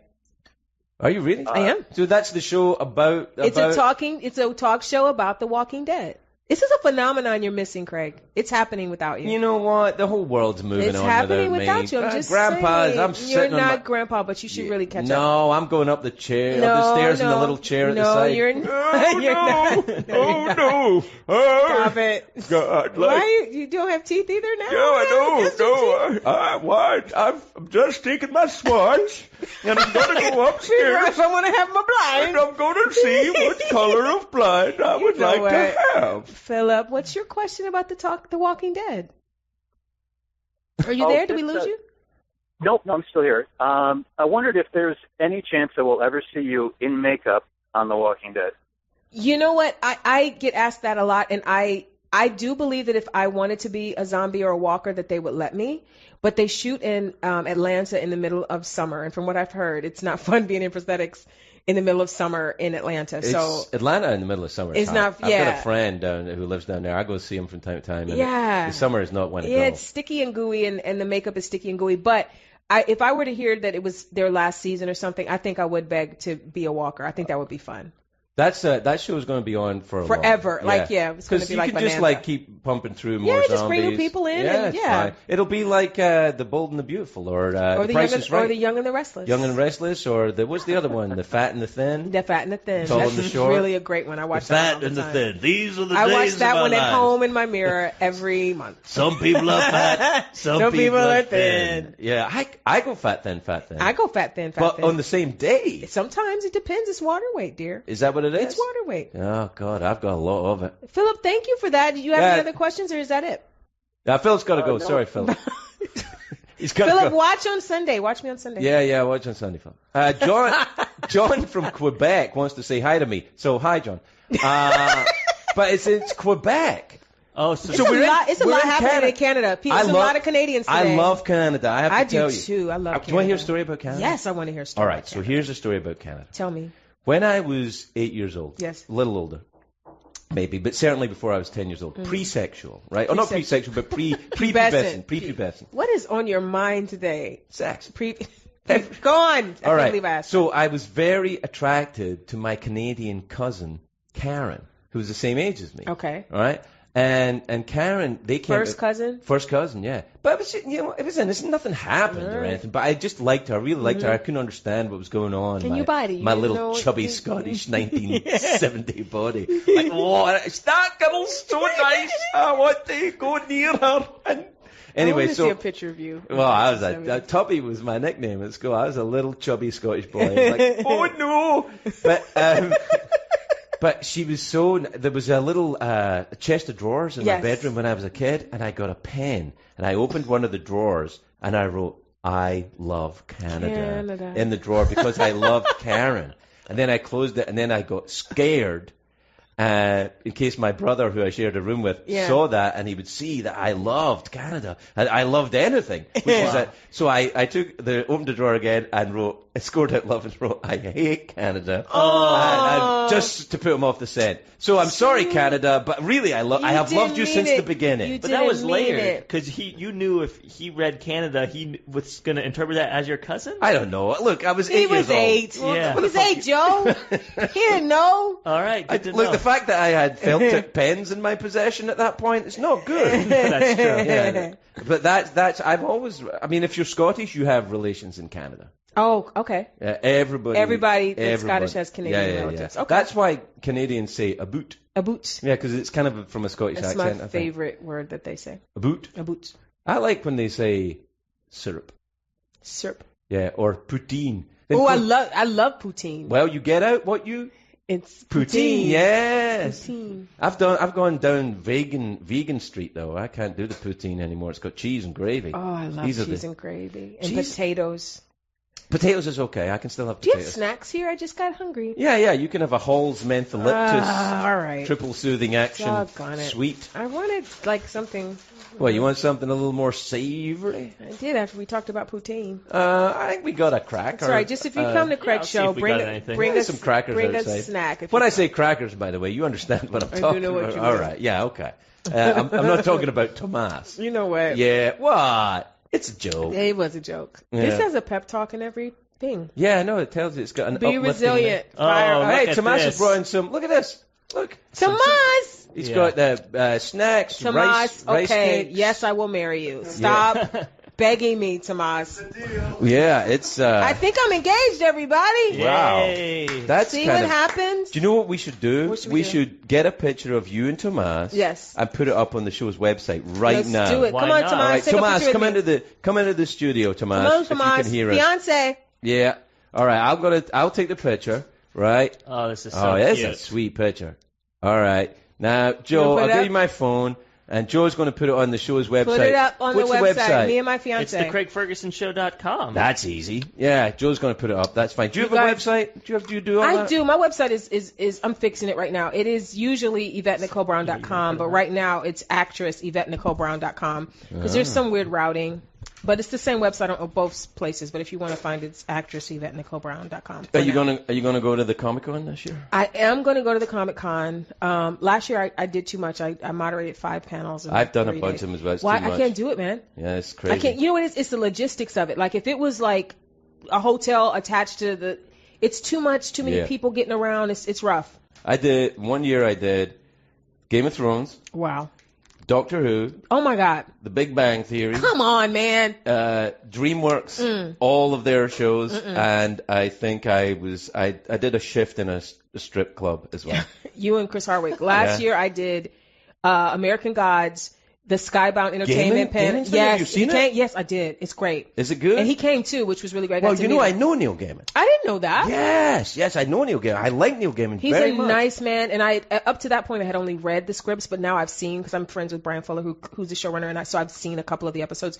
This show is amazing. That's a great book, American Gods. Did you read that book? Yes, so good. Yeah, it's really so good. It's a very. What's interesting, I think, was when we were talking earlier about how complicated the story of America is. American Gods, for me, because I read it right about that time, when I had just after I become a citizen, and I was like, man, this is great. This is really complicated and really rich and strange. And the show is that, like, the show really does the book justice. It's you're gonna love it. Yeah, I think I probably will. But then I did also Once Upon a Time, Walking Dead, and Outcast. That's all of them. So I did all of those panels. Do you watch the Outlander one in Scotland? I don't. No, neither do I. You don't? No. Like why should I be upset that you're not watching it? Like, you shouldn't watch every Scottish show. Well, I don't know. It just never occurred to me that I'd wanna. I just felt like it was a little bit like Game of Thrones. Am I wrong? No, I felt it was a little bit like, you know, when they put Scrappy Doo on Scooby Doo to appeal to a new kind of new group of people. It was kind of like, how can we get more ladies to watch it? Yeah. Cousin Oliver. And also, because any Scottish people listening will understand this, when I hear other Scottish men putting on voices to hit on women, I'm like, fuck you. What is a Scottish voice to hit on women? What is that? Hello. Oh, you know what I'm saying? That's not hello. good. Don't do that. Yeah, I get it. You know what I'm talking about, right? Yeah, I get it. Yeah, it's like kind of, hello, how are you? No, don't do that. Aye, milady. No. In Scotland we enjoy. Don't do that. All that kind of stuff. Yeah. So, like, I've seen Cousin Ross do that. Right, Cousin Ross, my nephew Ross, he does it a little bit. No, I don't like that. Yeah, well, you would if they were doing it on you, though, because I don't know. it works very well. Does it work? Yeah, a little bit, yeah. Yeah. I don't know. I don't know if it's real. The thing is about Scottish people. The best description I've ever heard about Scottish people is this: a Scotsman is the only person that in the world you could leave him in a room on his own. He would shoot himself in the foot and claim victory. Oh, I love that. Because the person who came up with the Highlander understood Scottish people very well. There can be only one. Oh, I love that. Yeah, so it's a little bit... Scottish people are very tough on other Scottish people. Yeah. It's weird that, but they are. Except when you go to... Like, have you ever been there? Never been. You'd love it. Would I love it? You would love it. And you'd hear a lot of, "Milady, do you enjoy?" I don't know that I like... The reason it doesn't do that for me, I don't like being hit on like that. Like, I like... just a regular conversation where a guy's just really sweet and kind of nerdy. Like, I don't like the, "Hey, baby." You don't like to see you're being hit on. Yeah, right? I like to walk away like, "Oh my God, that guy was hot," and not feel like he knew he was hot or he was trying to be hot. Right. I want there to be something interesting about him that I'm like, "Oh my God, he's great." So it's always about interest. It's always. And yet, without even talking 2 or 3 words to Tomas, you were like, "Wow, he's interesting." Let me say this. No. Look. I also can appreciate a handsome man. Like, Tomas is a handsome man. So I appreciate him as a handsome man, but I'm talking about someone that I actually would want to marry or date. I have to really like you as a human being. Like, you can't just be cute. Well, I think, there was one thing I finally learned in my life about marriage. You should only marry someone if it's the only person in the world that you would marry. And your wife is also amazingly beautiful as well. So, like, in addition to her being the only person for you, she's also amazingly gorgeous. She is actually, and I think that sometimes is got its own challenges. Really? Yeah, I think for you, for her? Not for me. I'm fine with it. I think that sometimes very attractive looking people, because she is very conventionally attractive, she's very beautiful. Yeah. That she has. I think sometimes people are mean to beautiful people. Do you think they are? I think they are, or they think they're stupid or opportunist. I do think they think they're stupid or maybe think opportunist. I would think that I think that men are nicer to beautiful women. I do believe women might be meaner to beautiful women. Well, I've seen that. Yeah, that's not. But fair. funnily enough, not women that I would spend any time with. Like, I've never seen like you are never mean to. No, she's lovely. I love her. But so it's just women who would be mean to me or probably be mean to her. Right. So I guess it's not. Really it's any woman that's mean to a beautiful woman, like for no reason, like just sight unseen. It's got to be an insecurity there. There's something about her beauty that bothers them because just being beautiful is not worthy of anger and bad treatment. No, so there has to be something within them that makes that person feel like a threat of some Sometimes, sort. though, I get quite angry at very handsome Scotsmen. Do you? I think it's jealousy. Do you think you're handsome? No, I think I'm overweight and aging. No. Have you ever thought that you were handsome? Yeah. When I was about in my early 30s, I thought I was. No, handsome. I think you're very handsome, but I also feel like you don't think you're handsome, and that makes you more handsome to me.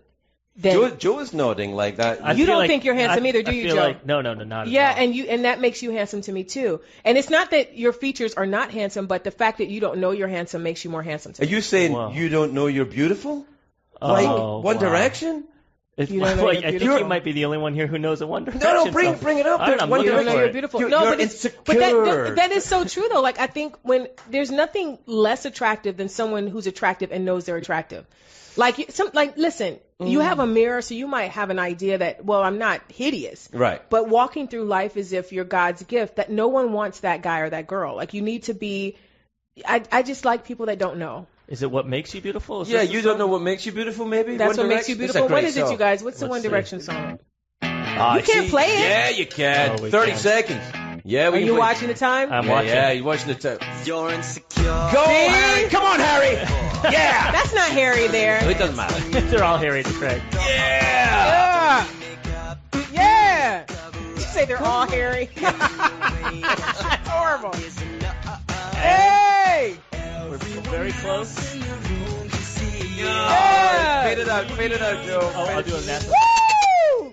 Yeah, I see that. Now, here's the thing. I quite like One Direction. I do, too. Listen, let's just all come out the closet here. I like One Direction, too. Yeah. I'm a fan. You know what else I think? I have to be honest. See, Bieber, I got no problem with Bieber. Listen. No problem. It's all with coming Bieber. out, and I'm loving it. Thank you. Bieber's, I think, is a good singer. I think Bieber has had some things that he's done that I haven't been a fan of. He's just Frank Sinatra at 18. Same thing. It's like, do you know who I talked on during a commercial break? So it's a little bit naughty to me to talk about it. Is Mark Wahlberg. Yes. Who was, when he was that age, he had a very similar vibe going on.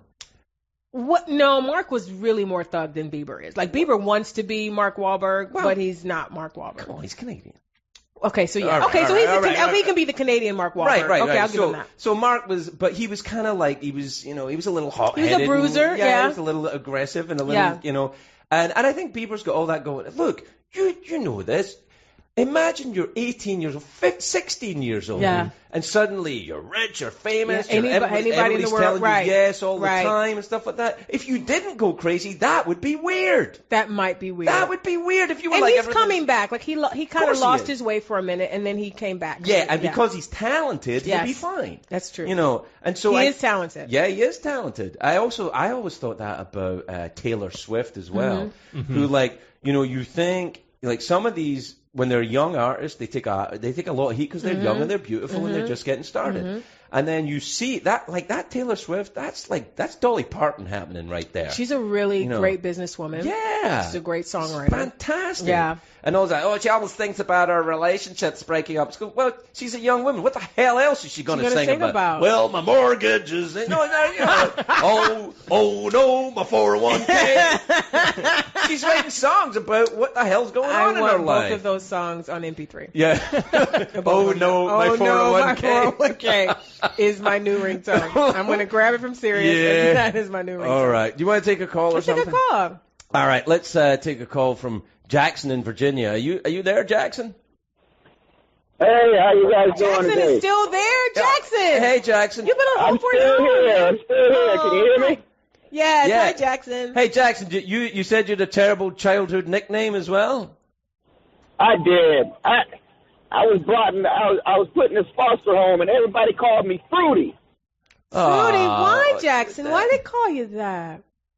I was raised in like an upper middle class black family, so I had a little bit of class to me. And I was put in this group home because I was a bad boy, trying to be a bad boy. And so I was put in this group home with more ghetto-fied people, maybe? Yeah. And so that's how they made fun of me. Because I was too proper. They called me I'm Fruity. Sorry. Well, you know what? You're gorgeous now, Jackson. Yes, you are. You don't know you're beautiful, You don't know you're beautiful. You don't know you're beautiful. You're insecure. Don't know what for. Don't know what for. Thanks, Jackson. Thanks for calling. Thanks for holding on. Yvette. Yes. Yvette, see, I'm just a halfway handsome, real sweet, nerdy kind of guy. Are you throwing game right now, Jackson? Hit me on the Twitters. Yeah. Hit me on the Twitters, Jackson. I think the legal department cut him off. All right, Jackson, if you're listening, it's at YNB. At YNB. Listen, everybody, if there's a gentleman out there that thinks he's right for me, take your shot. At YNB. Wow. Respectfully, I'm a nice lady. Yeah, but also taking your shot doesn't mean, send me a photograph. Please don't send me any body parts. Just be polite and be kind and hit me on the Twitters. I don't know. You know what I think as well? When people send body part photographs to each other, I think, is that? Nobody wants that. No. Guys may want it. Girls do not. I don't want to see that. Guys might want it, but they want it well lit. They don't just stick your phone down your pants. Oh, guys. Men are visual though. Let's be honest about it. Women read their pornography. Men like to see it. Women like to, get right. It's like exactly. Women like to imagine. Like none of my friends that have received, they call it eggplant pictures, is excited about it. None of them. Excuse me. None of them. What is they call it an eggplant. That's like the emoji that they use for male genitalia. Really? And a lot of men send women unsolicited pictures of their genitalia. How can you possibly get off on that? Why you do that? I don't know why they think a woman would want that. No one wants that. No unsolicited too. It's unsolicited. Like it's different. Maybe if you're interning, if you're a doctor and you're studying like various penis diseases, you're like, okay. Or if you're in a relationship with someone and that's what you two like to do with each other, that's fine. But just meeting someone like online or something and just send them a picture of your junk, that's really gross. Well, that's different. I mean, if you want to say it, if you're in a relationship or you're just like if you're even in a casual relationship, if you guys want to do that by mutual consent. Different but thing. Again, mutual consent. Right. These are unsolicited, just shots of junk. I wonder if what will happen with all that, because like stuff like that on the internet. Mm-hmm. If you're in the old days, because remember newspapers and stuff? I do remember newspapers. Okay. So remember newspapers, like if they put like something illegal up or they would get in trouble. They'd get sued for it, right? But in the internet, I guess you would have to start treating, now maybe lawyers will tell us this, but you'd have to start saying Google or what are the other ones? Jeeves, is that still around? Oh, Greg. Ask Jeeves? I don't think so. You went back to like 98. Are you the one guy still using Ask Jeeves? Yeah, if somebody's like, yes! You can reach me at craig@aol.com. Ask Jeeves! And you haven't learned. You're not getting any answers from Jeeves, but you're man. still asking. I'm still asking him. I'm checking right now to see if he's still. If Jeeves is waiting, I want to give him a question. You know what? See if Ask Jeeves is one of the sponsors on today's show. You're going to feel terrible. But Jesus, this is hilarious. But if you start calling them publishers, like if a search engine becomes a publisher, then you can take legal action against them. I'm surprised no lawyers had a go at that. Like if you say like all the illegal stuff that's if you put in something hateful, right? Type in something hateful into a search engine and that image comes up on your screen, then isn't the search engine the publisher and aren't they culpable? I'm surprised no lawyer's gone after that because there's a lot of money there if they could make that fly. Well, let's do it. How do we get in on this? No, I'm not a lawyer. I don't want to get involved in that. But I think that would. I mean, right now I would imagine. It's not like Google doesn't have lawyers either. I mean, it's not they like have a couple probably. Yeah, probably. But I'm just saying. Look up Ask Jeeves. I can't get it on my phone. Yeah, should I ask for Jeeves? Just see if Ask Jeeves is still up and he might be waiting for questions. Yeah, Ask Jeeves is still around. What? You guys. It's ask.com. Ask.com? Yeah. Jeeves that's isn't there? Ask Jeeves goes to ask.com? Yeah, that's not Ask Jeeves then. Did you say ask.com? Because that's definitely around. I'm on ask.com right Ask.com now. is definitely around. That's not Ask Jeeves. Guys, can we stop? Look, why can't we just have a conversation? I feel like I'm talking to my damn kids. I'm sorry. Like everybody's on the computer. Well, we needed to know. Yeah, but suddenly, you ever notice that in a conversation? Like you be with a bunch of people and then suddenly everyone's on their phone. All it takes is one person to do it. One person does it. It's like, okay, well, it's phone time. Right, and then everybody's on their phone. And it's okay. Oh, you see couples in restaurants and they're on their phones. Did you feel like we left you? Did you feel a little bit? I'm like, alone what? The grandpa got left behind. You're on the not little, a grandpa. Grandpa on the little elevator in the stairs. Stop it. I'm just going with my sponge. Why does he lose his teeth every time he gets on the little scooter? I don't understand. When I was a kid, old people in Scotland didn't have teeth. Actually, none? No one? Well, dental, it's different now, but dental stuff back then. So they just lost their teeth? Well, they kind of did, yeah. There was bad dental hygiene and, there was, people didn't really care. There's a lot of people right now that their teeth are, which is weird because dental is free. Yeah. You get your teeth done for free in Scotland. Can I make a request? What? I want to see if Wendy is still here. Wendy? In California. Wendy, is Wendy California? still in California? Wendy, are you still on the line, Wendy? I really am. Wendy! What? Wendy! Wow. Slow clap, Wendy. Wendy, are you driving right now, Wendy? No, I'm sitting waiting to get loaded. I'm in the only occupation where it's a good thing to get loaded. She's a trucker. Oh, right. You're a trucker. Hey, Craig, I saw you at an Indian casino, a Native American casino in Indio, California, and you only told one joke. That's right. That's all I do. I only tell one joke. Joke. Yeah. I tell one joke. I have another joke, and it's a trans joke. Wendy, are you sure, Wendy? Are you sure? Wendy, I don't know. I'm sure. Okay. I'm not a transgender truck driver. I'm not transgender, but I have a very good friend who I met as a male, and now she's female. But, it's a process. And so we'll just call her Sissy, okay? Okay. So Sissy, was 60 when she started transgendering. And she didn't have experience with makeup and hair and stuff like that. So a mutual friend of ours put her hair up in sponge rollers overnight. Yeah. And when she woke up in the morning, our mutual friend took the sponge rollers out and styled her hair. And so she looked in the mirror and she said, wow, if my penis worked, it would be hard. Isn't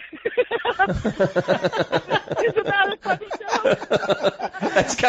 It's wrong and it's right. I feel bad that I giggled at that, Wendy. It's wrong and it's right. Wendy, thank you. Thanks for joining us today. Thank you, Wendy. Wendy, thanks for hanging in there for 2 hours or an hour. That's great. A long time to wait. Now she's going to get drunk.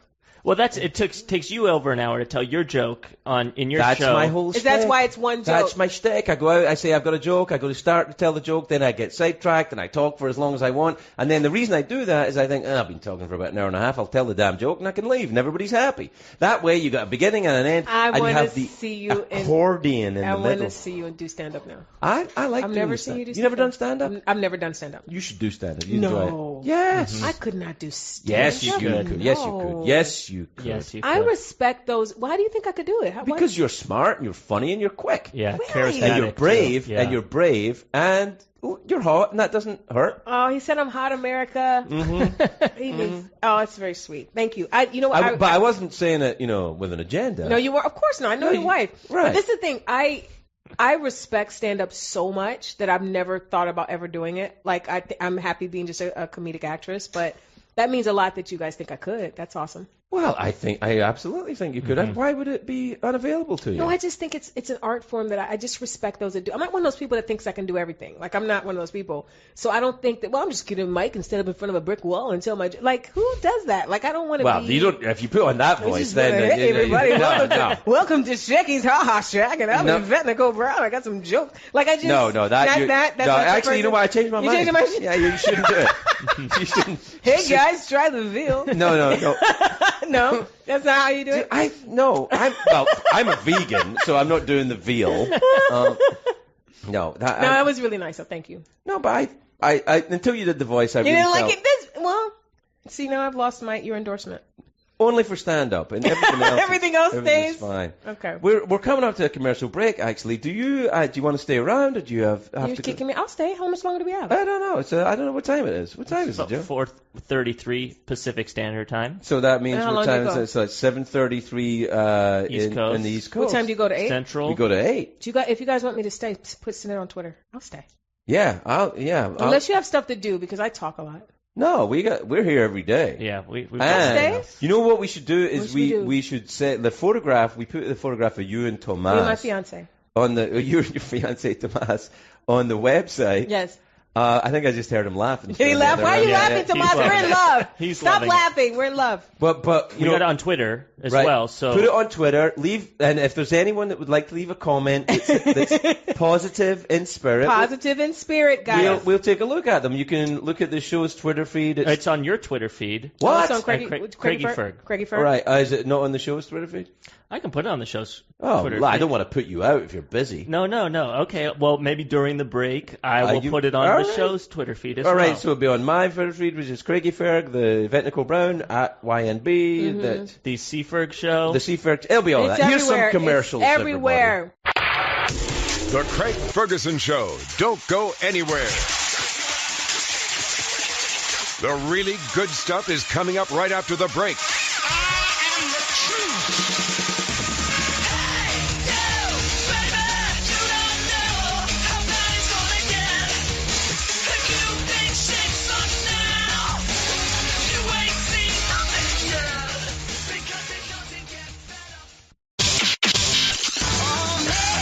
It's the Craig Ferguson Show on Sirius XM. Comedy Greats.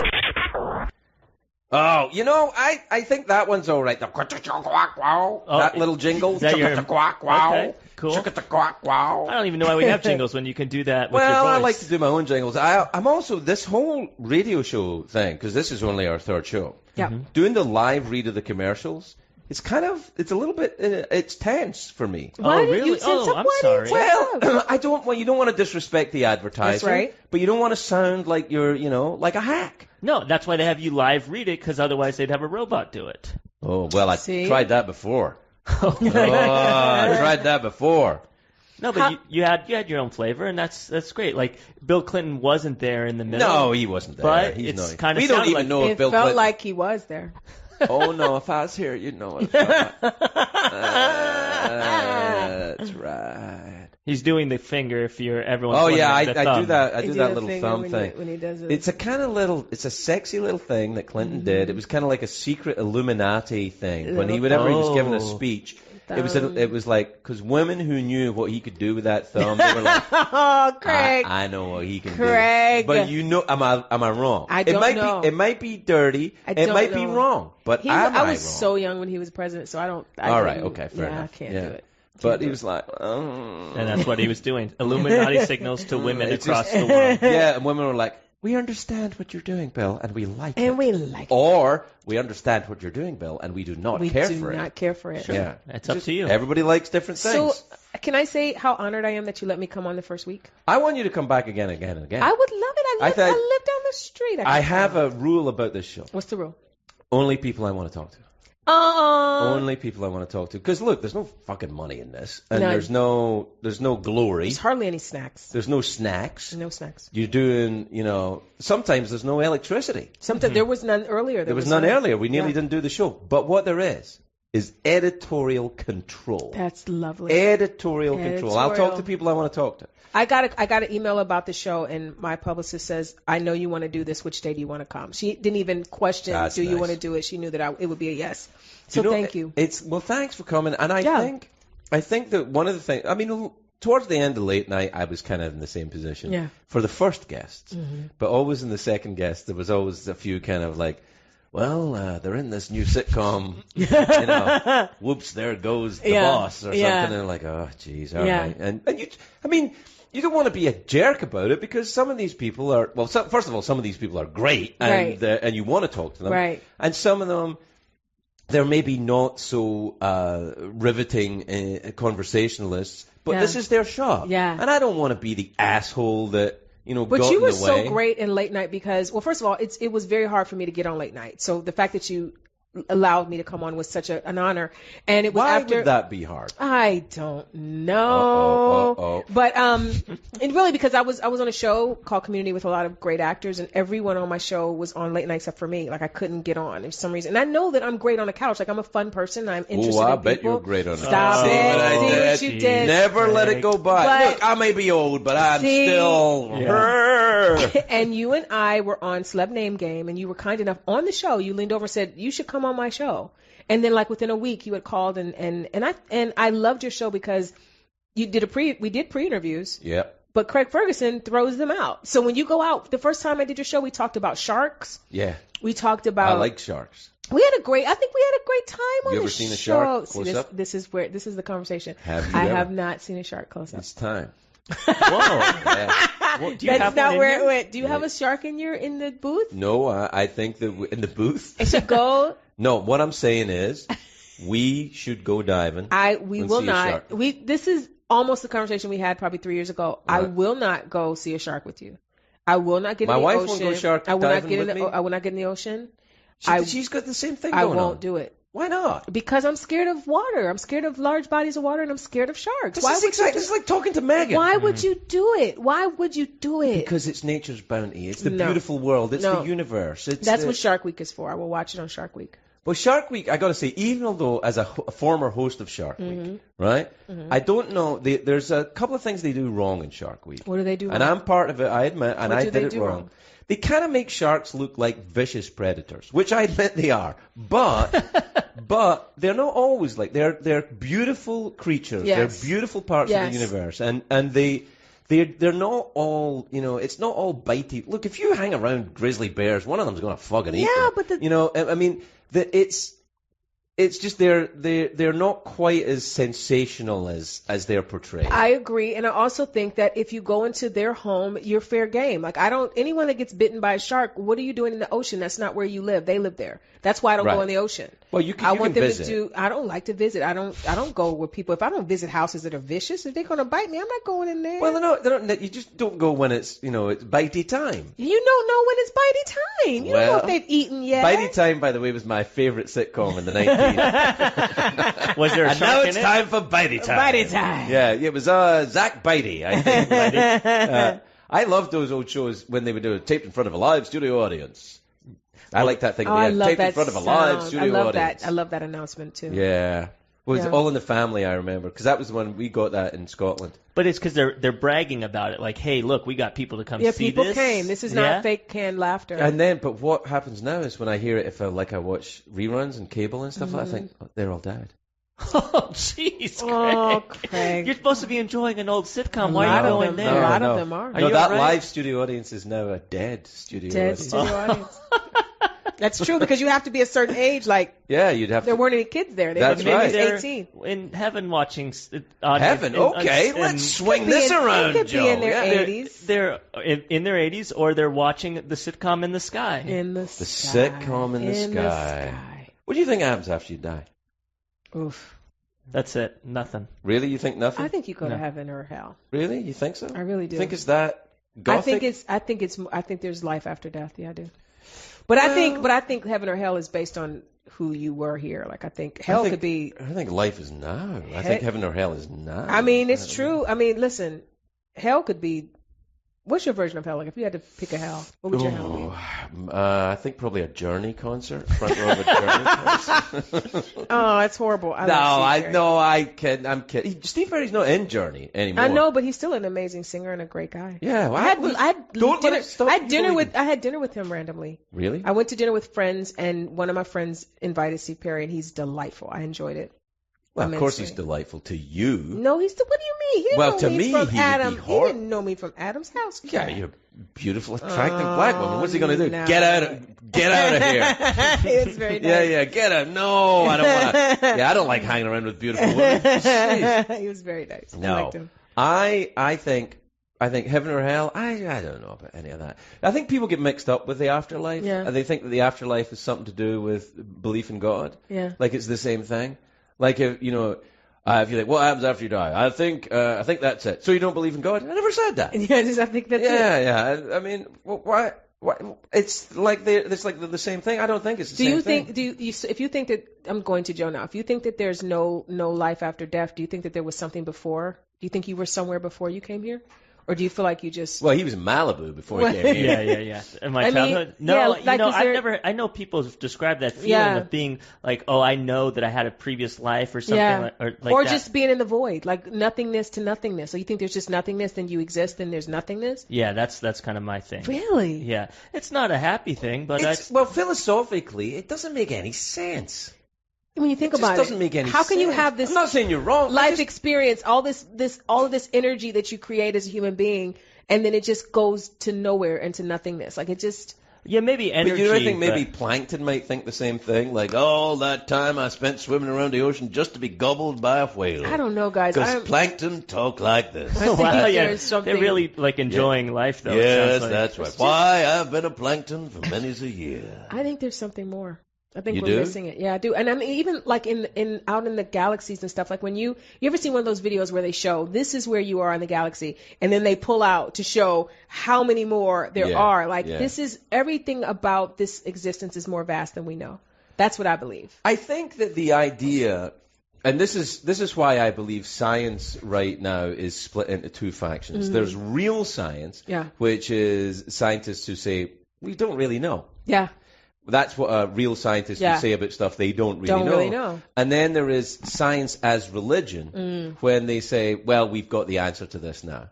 How could you have the answer? Well, some of the answers are pretty kind of, like gravity is pretty undeniable. That's undeniable. And at a certain point, you have to go, I guess that's pretty undeniable. That's real.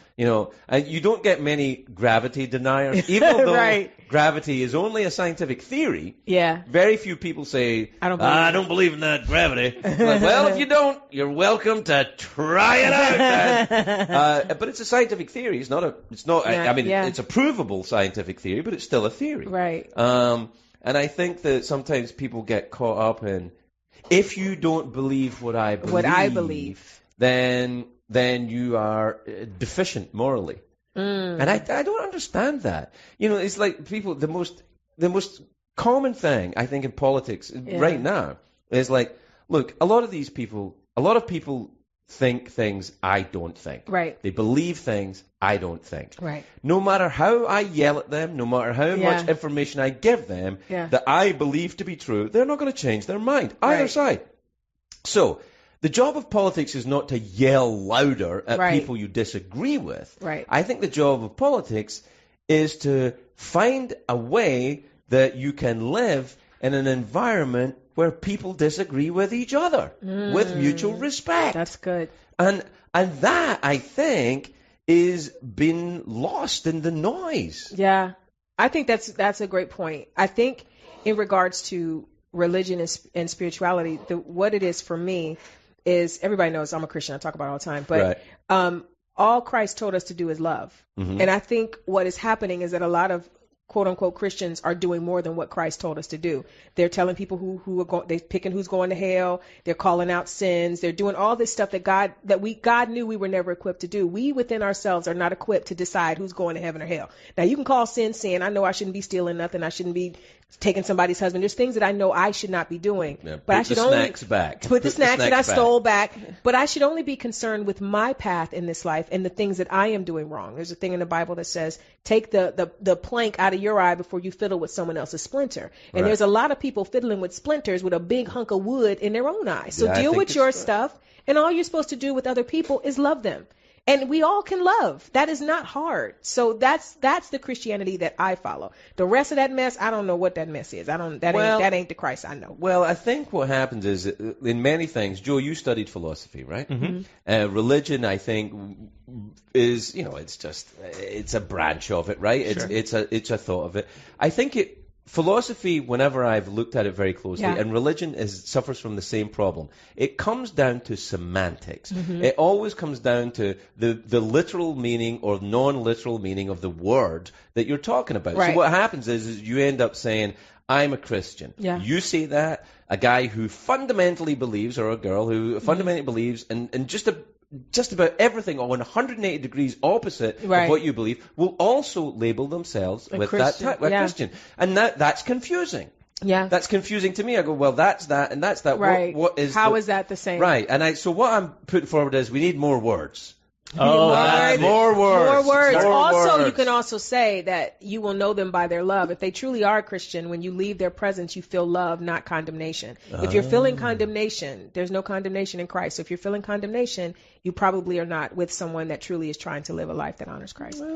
He's love. He's love and he's peace. Those are the two things. If you don't feel that, and I challenge anyone, if you leave my presence and you don't feel love and peace, tell me. Well, I've never felt that. I have to say that is true. Now, you give the glory to God. You give the glory to Jesus. I do. I, as a more skeptical member of society, give the glory to you. But it is because it's your behavior. You're saying I'm me. Okay. Right, but when I give it to you, and here's how I think we can all get along. When I give you that glory, it's up to you what you do with it. And I give it back. So if you give it to God, I give it back. That's up to you. I give it back. That's up to you. Yeah, I give it back to God. So I feel inspired. Do you feel inspired, honey? Yeah, I think this might be my conversion. Did I convert you? Did I get you? I finally got him. I got him, America!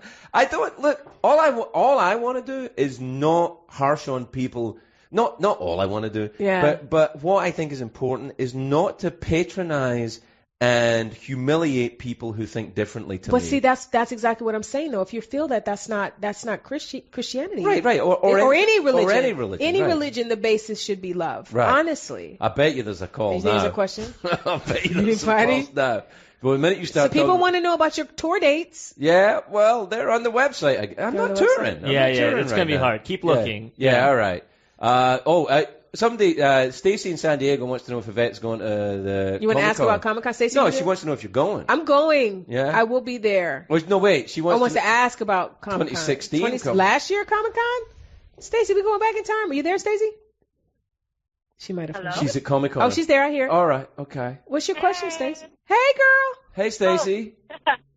Hi, Craig. Oh, Hi. My God. You took the call. Holy crap. Oh, excuse me. It's okay. There's been worse, Stacy. There's been worse. Worse. Well, I wanted to ask you, do you remember last year you and about, I guess, 4 of your friends were walking at Seaport Village, and a group of zombies. You know this is like... No, I might know this. Go ahead. So a group of people, what? And so a whole group of zombies came up behind you as you were crossing the street? Yes, I was walking with Scott Gimple. Remember the girl that said hi to you? That was me. Hey, Stace! I remember that because we were just leaving the Walking Dead party, and it was me and Scott and Gimple and Denise, and we were walking, and we saw you, and you guys were all dressed up, and you didn't even know that the party was there, did you? You were just in your stuff. You didn't know that the Walking Dead party was there, did you? Yeah, they're all my gothic friends, and during Comic-Con, we all dress up like that and walk around, and it's kind of cool. I do remember that. It was a beautiful night, and we were right by the sea. We were like in this beautiful shopping center. I feel bad I wasn't there. I know, we weren't invited. You should have been there. It was a great time. I met Stacey there. I'm going to dress up as a zombie for next Comic-Con. That'll get you in. Yeah. Thank you for calling, Stacey. We're actually getting a little low on time. Oh, it's almost over, guys. Yeah, but we got a nice message from Anna in Illinois who said she agrees with everyone's comments on Christianity. It's about love, right, Anna? Yeah, I guess it is. Yeah. Look, there are good people, there are bad people. There are good people who believe in God, there are bad people who believe in God. I think it's your actions determine who you are. There, I said it. Whoa. Yeah. There, I said it. He came out and said it. You are. What are you doing there? I'm going into the beet chips. I wouldn't eat those. No? Unless they're sponsors of the show. I think you're saying don't eat these because I think you really like them and you don't want me to. Look, I'm a vegan, but I want to eat that shit. I'm going really? No, I don't. Look, here's the thing. I'm a vegan. I don't like salad. Yeah, I've noticed. I don't like salad, which makes things hard for a vegan. It's tough out there for... I've never seen you make that face. Yvette Nicole Brown just tried a beet chip, and now she's making a face like, it's bad. Yeah. You can spit it out on the table. That beet chip is not feeling only love from you. I don't listen. I don't want the beet chip to feel bad. I just don't. It doesn't work for me. The beet chip is not scented. Is it not sweet or is it? It's sweet. It has a little cinnamon on it. Maybe I got a bad one. Try one, Joe, and tell me what you think. Joe, wait. You wait until someone doesn't like a snack, and that's what you're gonna try. Try it, Joe. Should I? Okay. See if it's. Am I crazy? Am I crazy? Was that delicious? I couldn't even bite into mine. It's trying too hard. It's like cardboard with little cinnamon on it. Yeah, mine. I couldn't even bite it. You know how yours was crunchy? Mine was kind of doughy. That's you guys know this is a radio show, right? Oh, sorry, guys. I'm just like, it's not a food review. That wasn't exciting for you guys? Well, it's just what I mean is like everybody's hearing this. I actually hate that. It's sorry. Like audio porn. You guys, can I just say how much I've enjoyed this time? I feel like it flew by. I hope you guys listening enjoyed it. Well, I think they did, and you know what? Because I've just looked at the ratings. No, this is true. This is the highest rated show on the radio. Ever, of all of them? Sure, why not? Sure. There's 31 million subscribers, you were saying yesterday, but how many people listen, Craig? 31 million. About 40 million. 40 million. You guys should have seen our ratings. They're amazing. Yeah.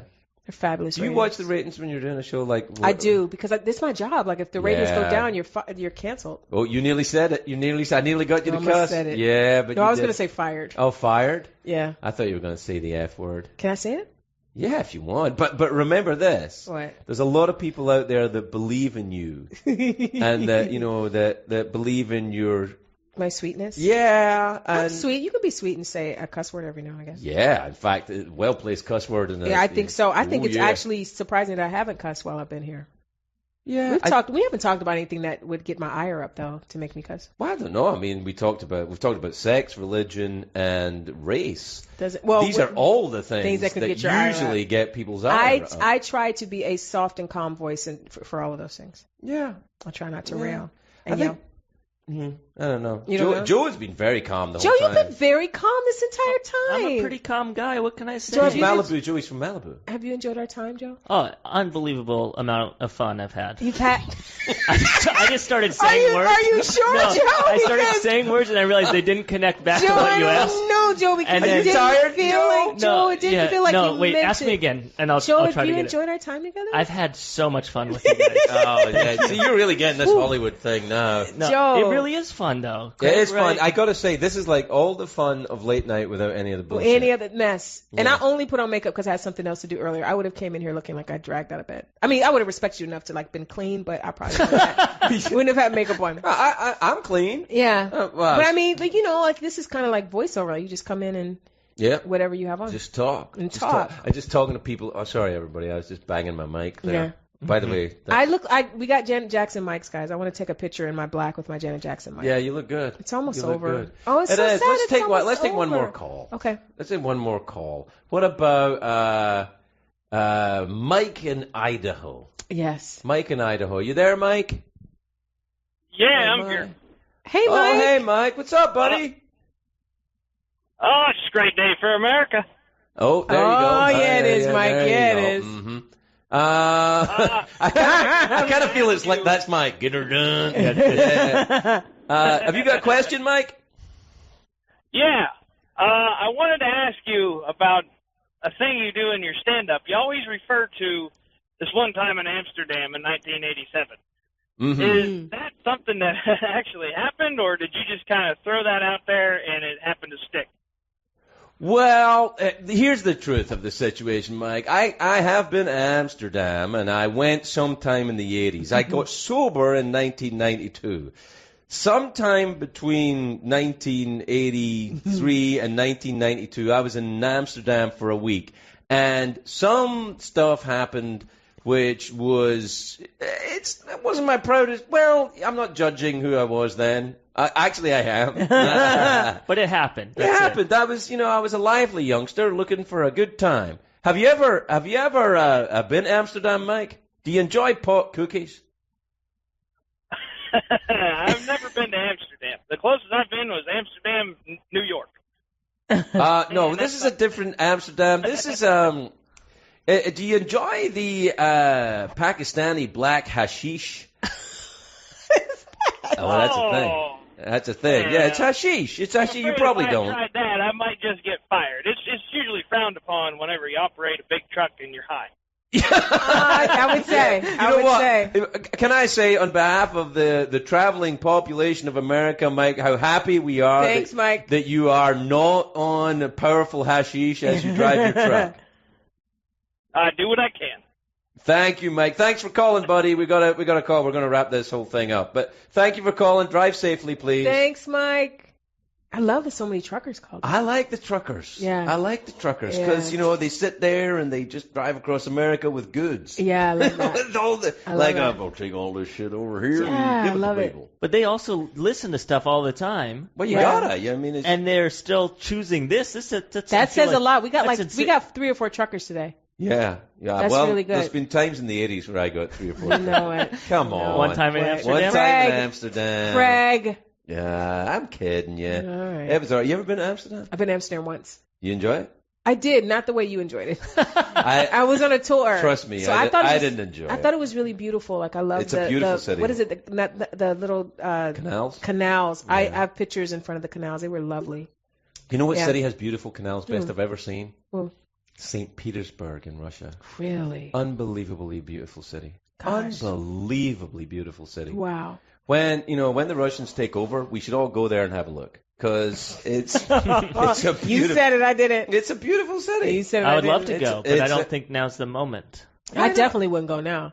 Why not? What are you talking about? Russian people are great. Russian people are great, but the situation with the president and our... we only have 17 seconds left. Do you want to start this now? Hey, Allie, can you send your question about Once Upon a Time to my Twitter? Thank you. Oh, right. Are we almost over? That's it. We got a few seconds left. Let me thank Yvette Nicole Brown for being here. You are a beautiful woman. It was so nice to see you. It was nice to see you. Come back and see you soon. I would love to. All right. Thank you, Malibu Joe Bolter. Thank you, Craig Ferguson. Good night. Good night.